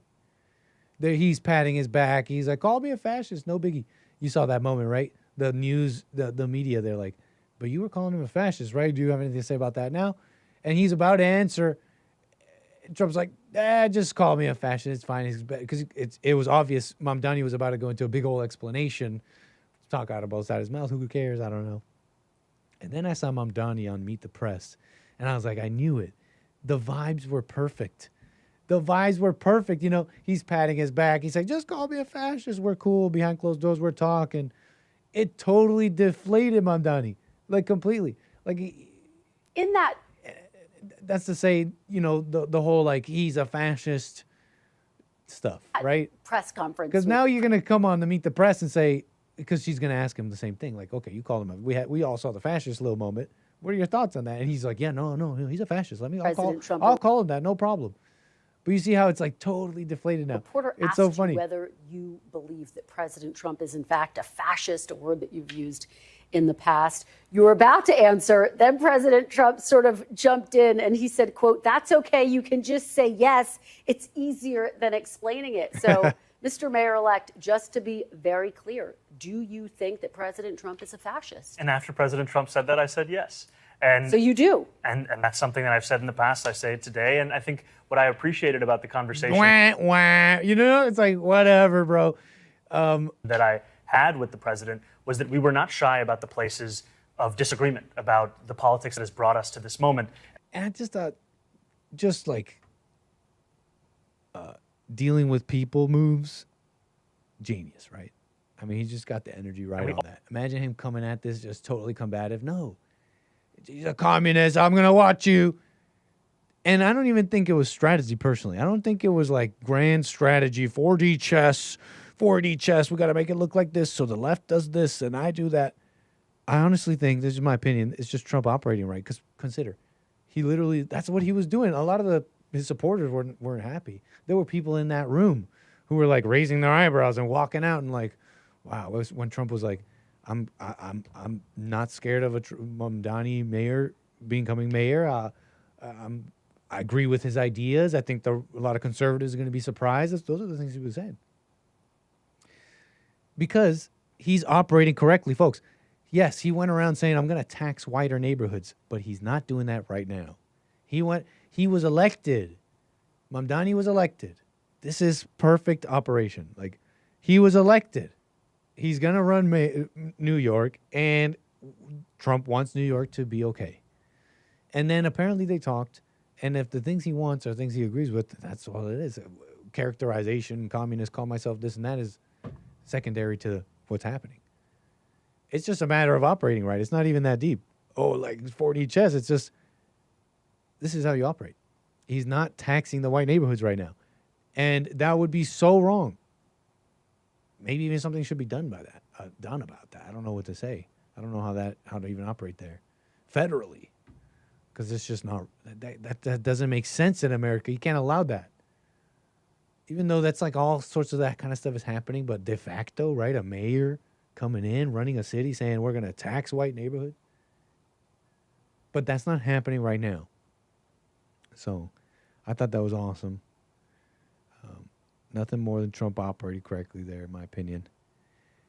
And it just interesting talks. I mean, this is just kind of like forward thinking, no?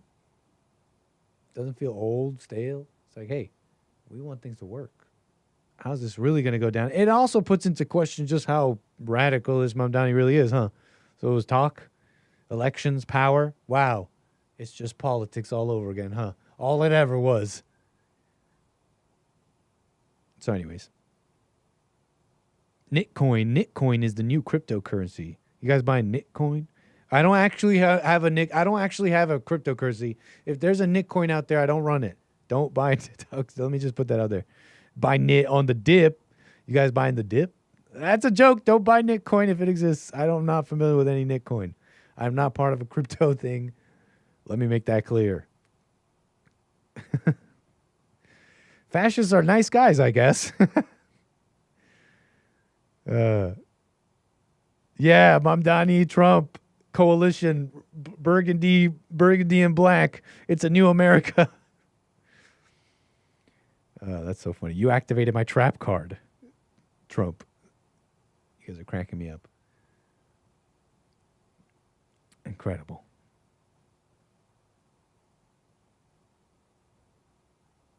Thank you, Homesteader Nick over there. Real knickers hit the like button. You're so right about that. Anchor baby coin. Moving on. Let's see here. Where was I? Doing a little quick check here. Now where were we? They're saying just water your girl. Okay, that's all you've been. You're like, you're here trying to understand women. You're like, why is she doing this and that? And you just forgot to water her. You forgot to water your woman. Okay? They're saying you were just supposed to water her. Women with just 1.36% dehydration experience a substantial mood deterioration. Anger and hostility goes up 8%. Fatigue, 17%. Vigor, down 12%. Mood disturbance, up 19%. Task difficulty perception, a whopping 58%. Perception, but 58%, it's like, do what?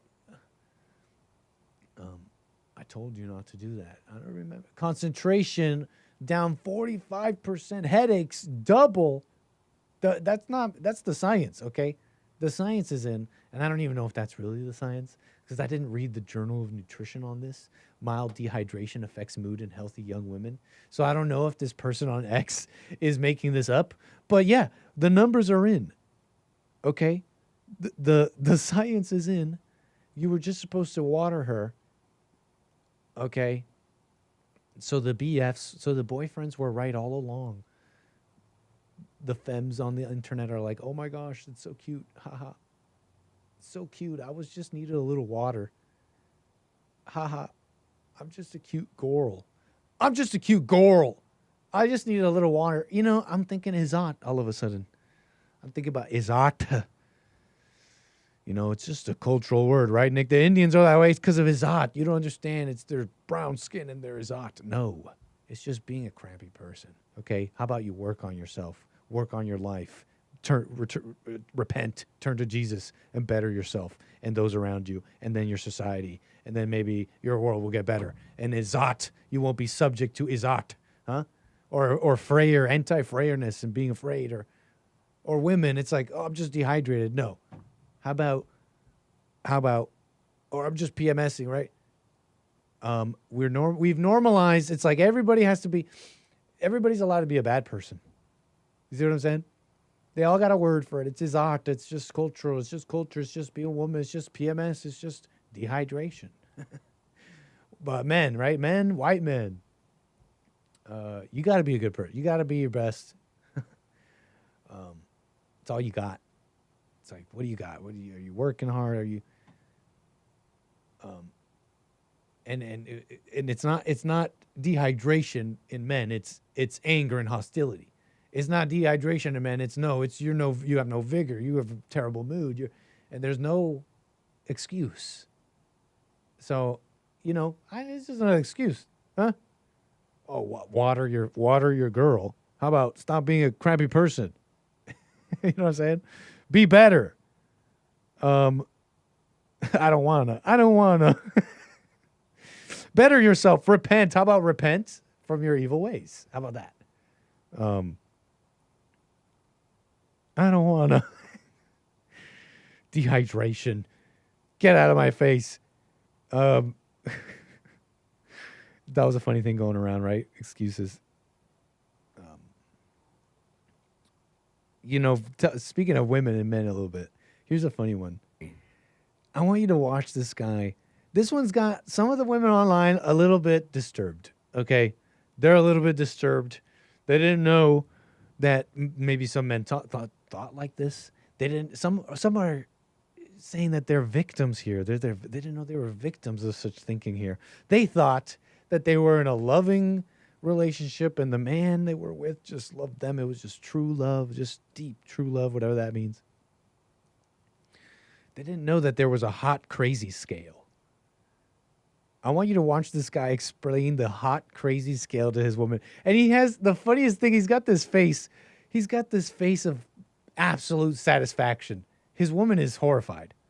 He's got this face of absolute satisfaction of, oh, you didn't know what the hot craziness scale is? Okay, fellas, you guys know, right?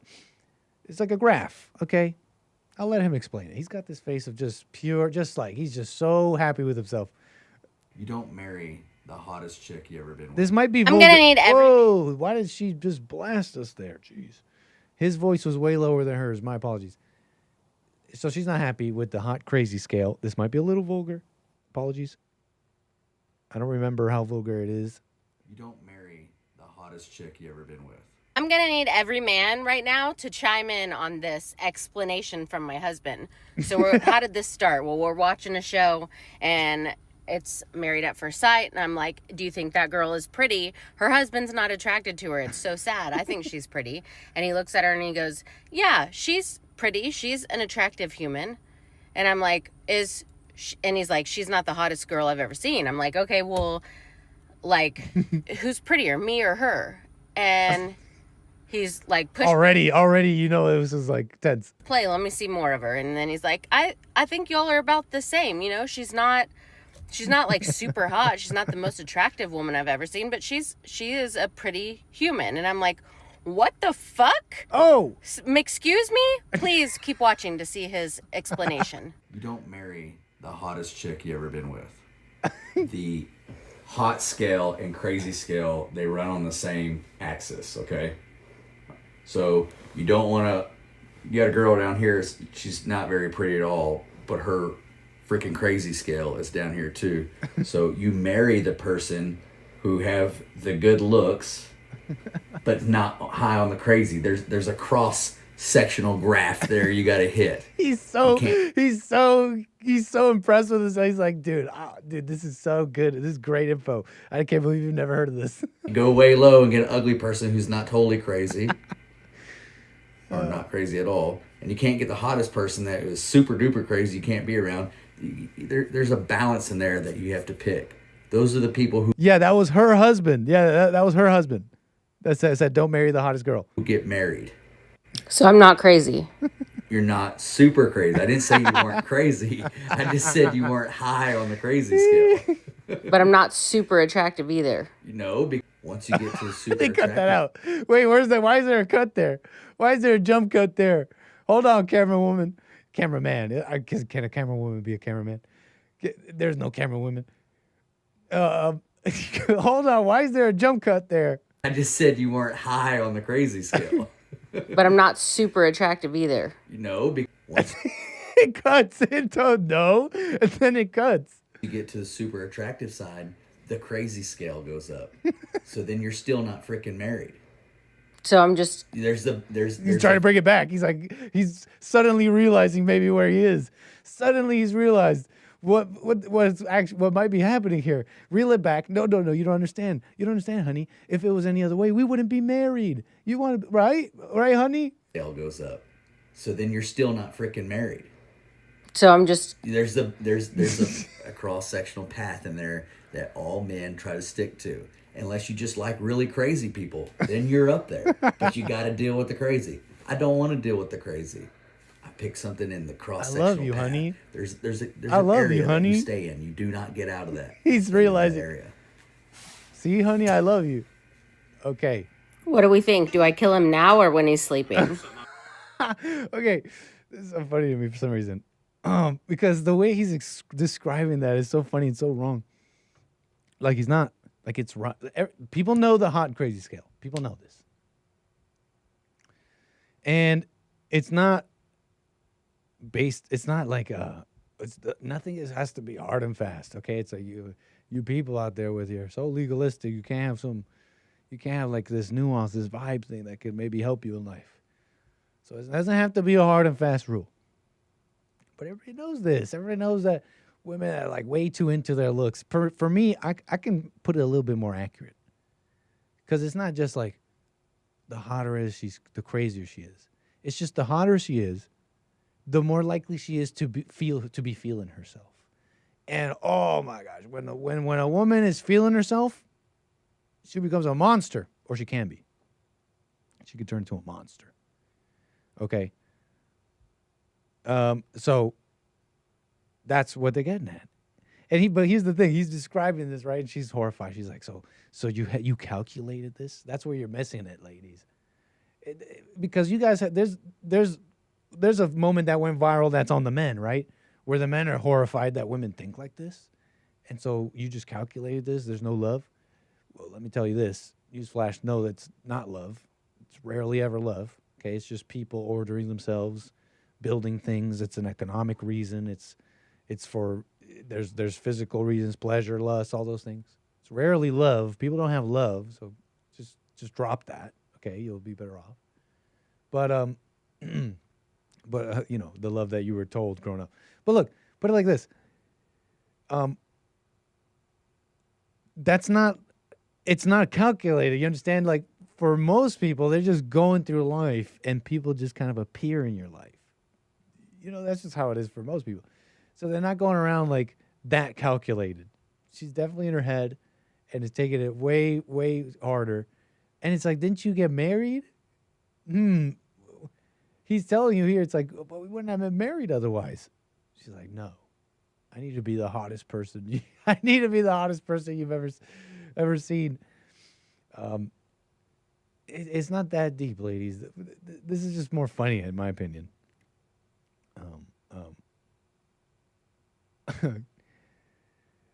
The one that's going viral for the other way, it's like, I've had my fun. The I've had my fun woman. Am I wrong? This person posts on Reddit. Am I wrong for breaking up with my girlfriend over saying, because she said, I've had my fun, it's time for me to settle down? That's what she said, and it broke me instantly. This came after a group discussion with her friends that had to do with hookups. I asked her to clarify what she meant. She said that she's glad she had her fun sex with hookups and that she's glad she can settle down with someone more secure and available. I told her that I basically find that extraordinarily offensive, and right then and there basically ensured that there would, for the rest of our relationship, forever be an imbalance. I rejected all hookups as I wanted sex to be only for the one I loved, whereas she had a bunch of hookups. And then settled for me, which was a downgrade, implied a downgrade. She thinks it's absolutely insane that I'd leave her over this, but I personally can't fathom staying.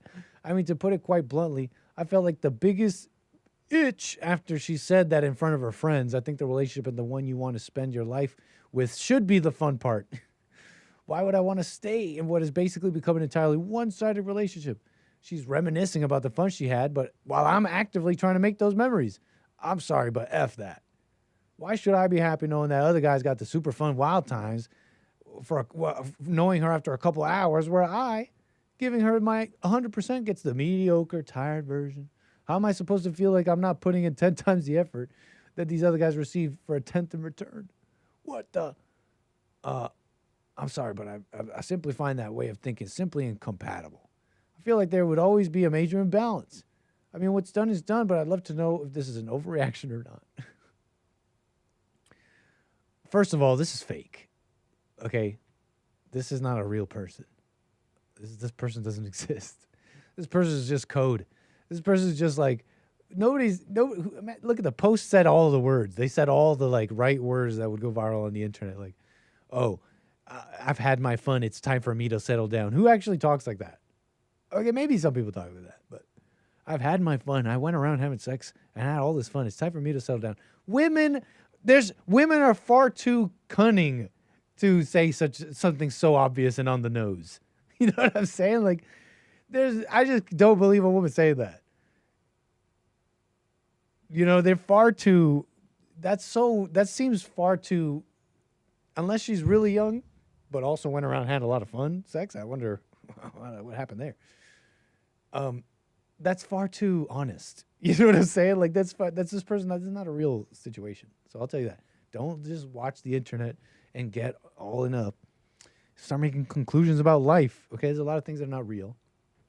Okay, things got brought up though. I know why this went viral. It speaks to things, I guess. Here's the thing: the only crime here, the only problem here, is how society is fine with if this were true, right? Like I can imagine this situation, even if it didn't happen, society does not see this as slutty. Okay, they don't see that as a slut. Okay, because in this in this fake scenario, I'll say that it's my opinion. He's saying, "Oh well, all these guys got this stuff over a couple of hours." Your average woman doesn't see that as slutty. The world is fine with it.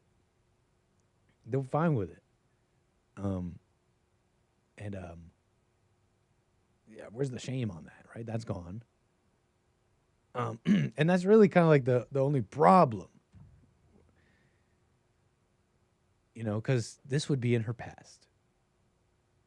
I don't know what to tell you. I'm not telling you to go wife up someone I'm not telling you to wife someone up like that. There could be a reason why you don't want to. You know, I say meet people and like, you're like, wow, this person had their fun time in their past, but they really repented. Or it's like, wow, this person had their fun in their past and I could see they're not done with it. I don't know. It's like a thing that you got to be in real life for. You got to be like active in the now. So I'm not telling you yes or no on settling down with someone like that. It is a commentary on the world, though.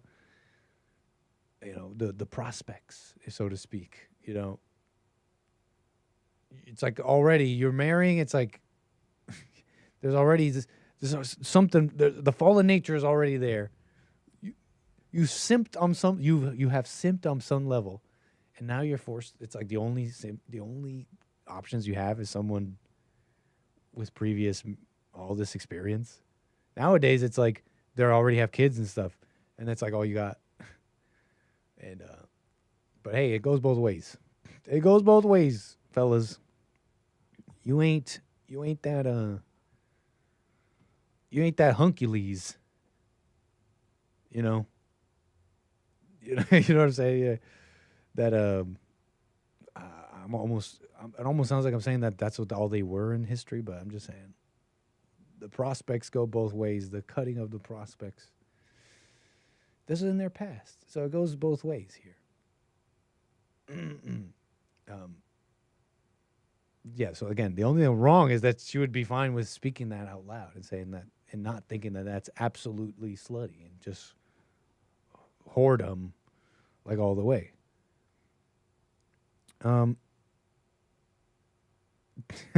Carver, I'm not going to speak on that.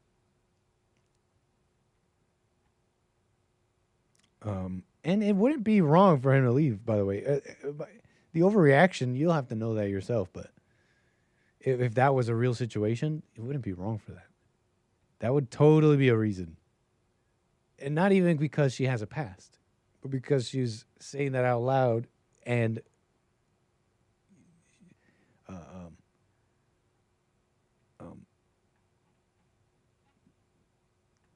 that's how she sees you.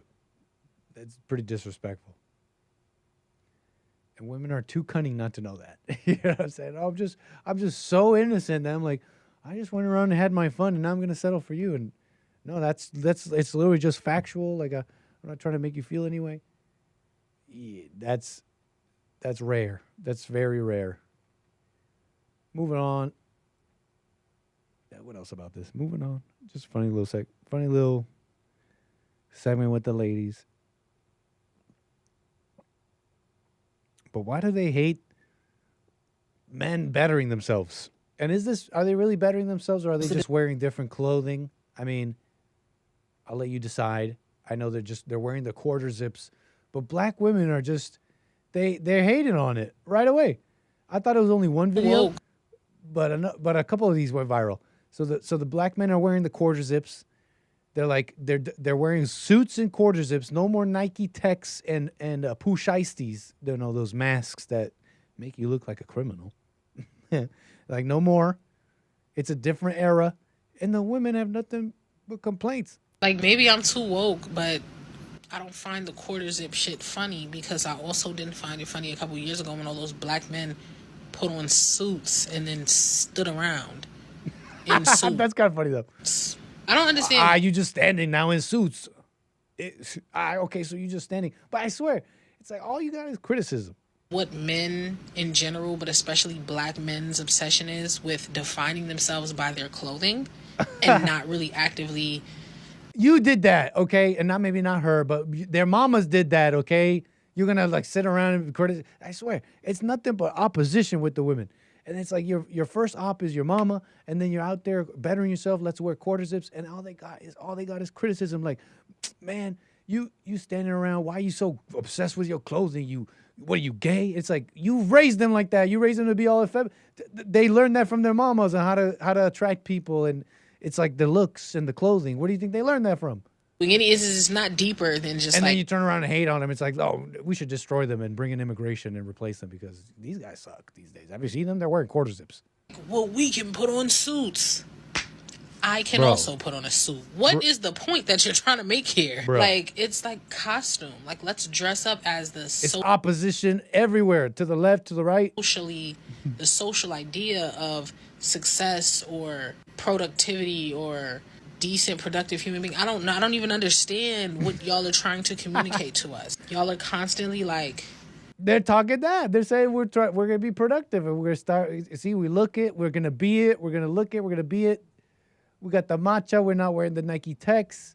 We're going to get the jobs maybe. That's part of it, right? That's part of it, right? Like, working hard. That's right, fellas? Don't make me look bad. Right, fellas? That's part of it. It's not just the quarter zips, right? Right, fellas? Essentially dressing up as white men. Like, that's wow. See, there it is. Underlying idea. Suits, quarter zips, like associating yourself with this like stereotypically white style. Wow. Hello? Do y'all not see how that's one offensive to you as a just black pure person? Negativity. Upholds white supremacy, but is also reductive of your like humanness. Never listen to women. Never listen to women. Never listen to their advice in that way, right? And speaking in like this in this deep way, but maybe even like all the time. But look, in this like spiritual way, as men, right? You're men. You are the black man. If you're gonna identify as such, do not listen to the black woman.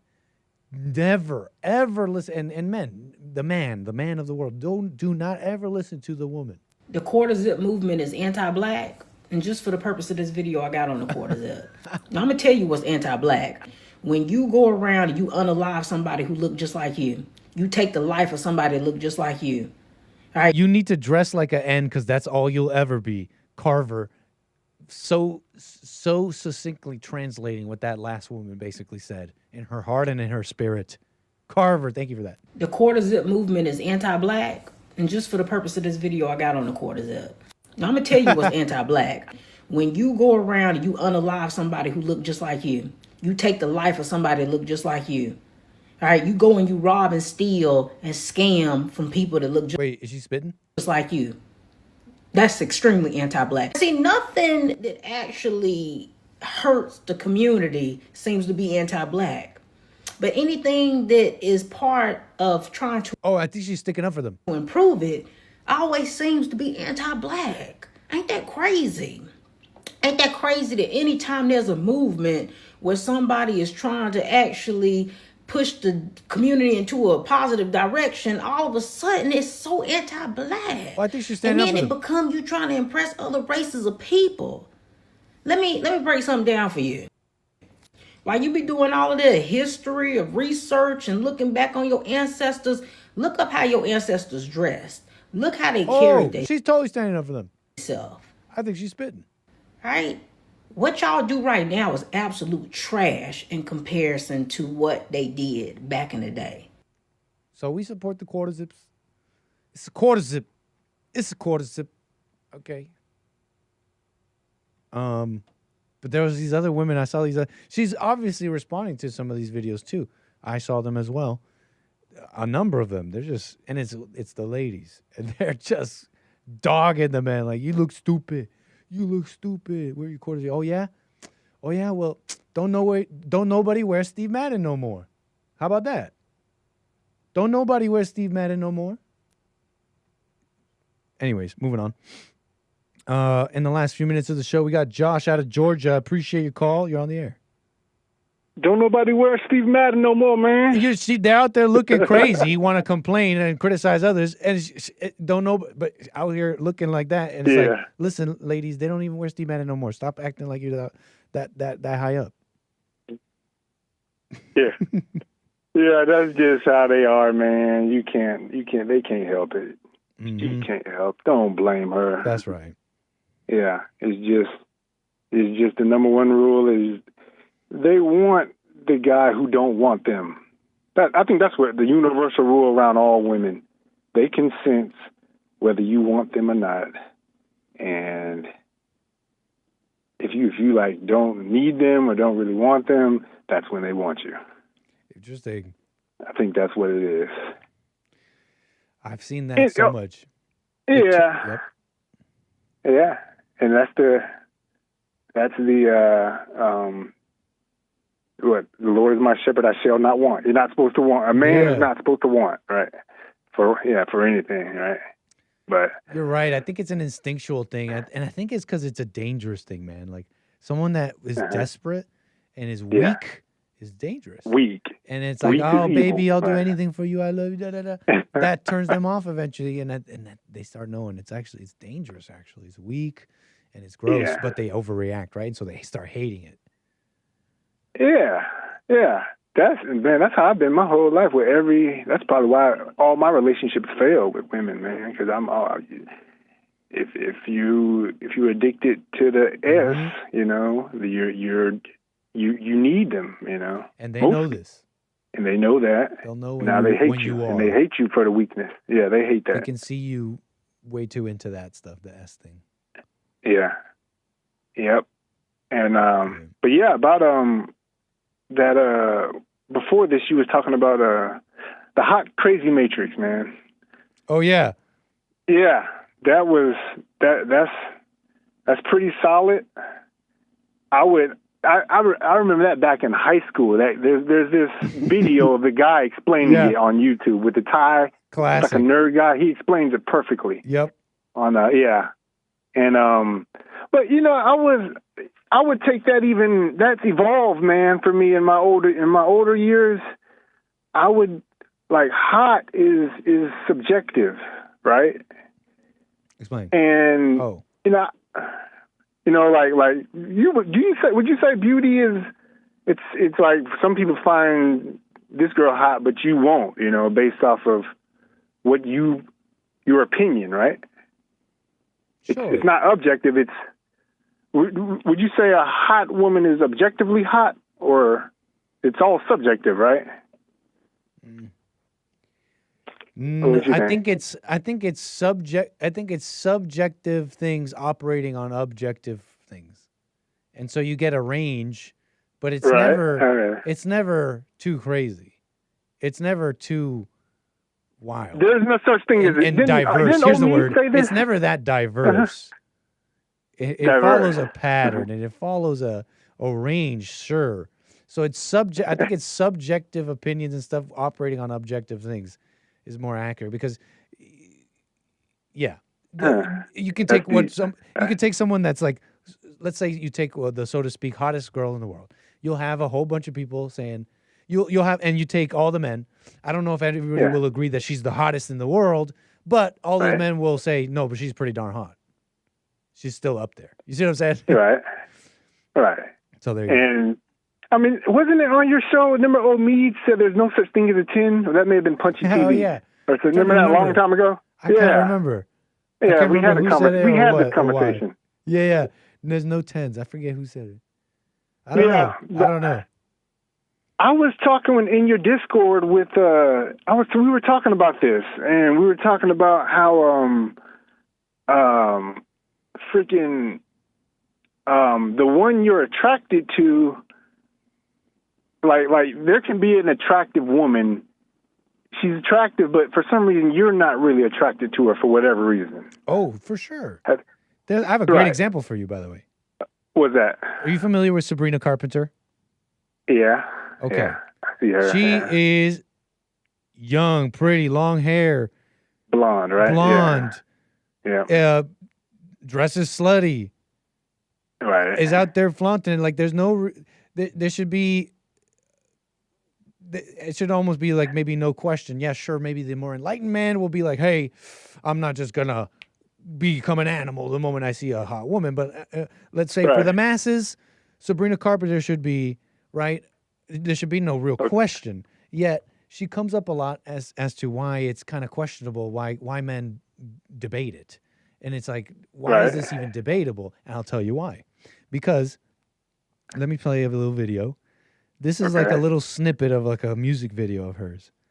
And she says, in the video, she says, hey, men. And then the camera pans. And then when it pans, the so-called men she's talking to are just like these little pigs, these two little pigs. Let me play it for you, chat. You're probably going to just hear it, Josh. All right. And then we got to go. Yeah, okay. Because wow, I didn't realize, look at the time. Yeah, no worries. Hey, men. And then it pans and it's pigs. So it's like, hey, men, and they're pigs, right? And even if you've never seen this little moment in her music video, even if you've never seen this comes through. It's like in the spirit. And maybe men aren't even like making this connection, but put it like this: when a woman is acting all sultry and sexy, you think, "Wow, that's for me, thank you," or something, right? Like I'm just trying to be very basic with it. But then the moment, but then you see this hey men and their pigs thing. And you're like, oh, wow, all that sultry sexiness is not for me. It's to manipulate me. It's all a trick. Yeah. I see through you, witch. And that's the whole thing, if I may. It's the witchness. It's the whole witch thing. And it's in the vibes. You may have never even seen this snippet here, but it comes through her. Okay. Yeah. And really all people, maybe all women hate men and all men hate women, but hers, it's like on the nose. It's like, and that's why the gays love her so much. That's why the LGBT like Sabrina Carpenter so much. Really? Yeah, that's my take. Okay, here's my take on it. Go ahead, and then we gotta go. Okay, real quick. I'm not attracted. Yeah, she's cute. She is attractive. I'm not attracted to her personally, but you know what? I would wife her. Because the one I'm attracted to, it's actually the devil in me that's attracted to it, and that's why I'm not attracted to her. Because you're not supposed to be attracted to a woman because that makes you want her. But if you're attracted to her, that means that's the one that the devil's going to use to destroy you. I think I understood, but honestly, I need to ask you more questions for that. Can you call me again? Yeah. Yeah, I'll call you again, we'll talk man. about it. I'll be calling. Yeah, okay. Okay, sir. Josh, call me again. All right, buddy. Later, man. Yeah. All right, y'all. Take care. I got to go. Look at I'm overtime. Thank you, Terry, with the super chat. Nice. Always a pleasure. She says, cool. Thank you, Rumble, for all the support. Thank you, Buy Me a Coffee. BuyMeACoffee.com/anchorbaby. We'll get to more. We'll get to all the calls and everything tomorrow. I got to go. American Anchor Baby. Coming at you tomorrow. Black Excellence Wednesday. The Hake Report and beyond. Bye. Oh. Bye. Oh, wait. Now bye. Bye.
The views, information, thoughts, and opinions expressed during this show are the individual's own and do not represent the views, thoughts, and opinions of the JLP Network or Bond. Their appearance on the program does not imply an endorsement of them or any entity they represent.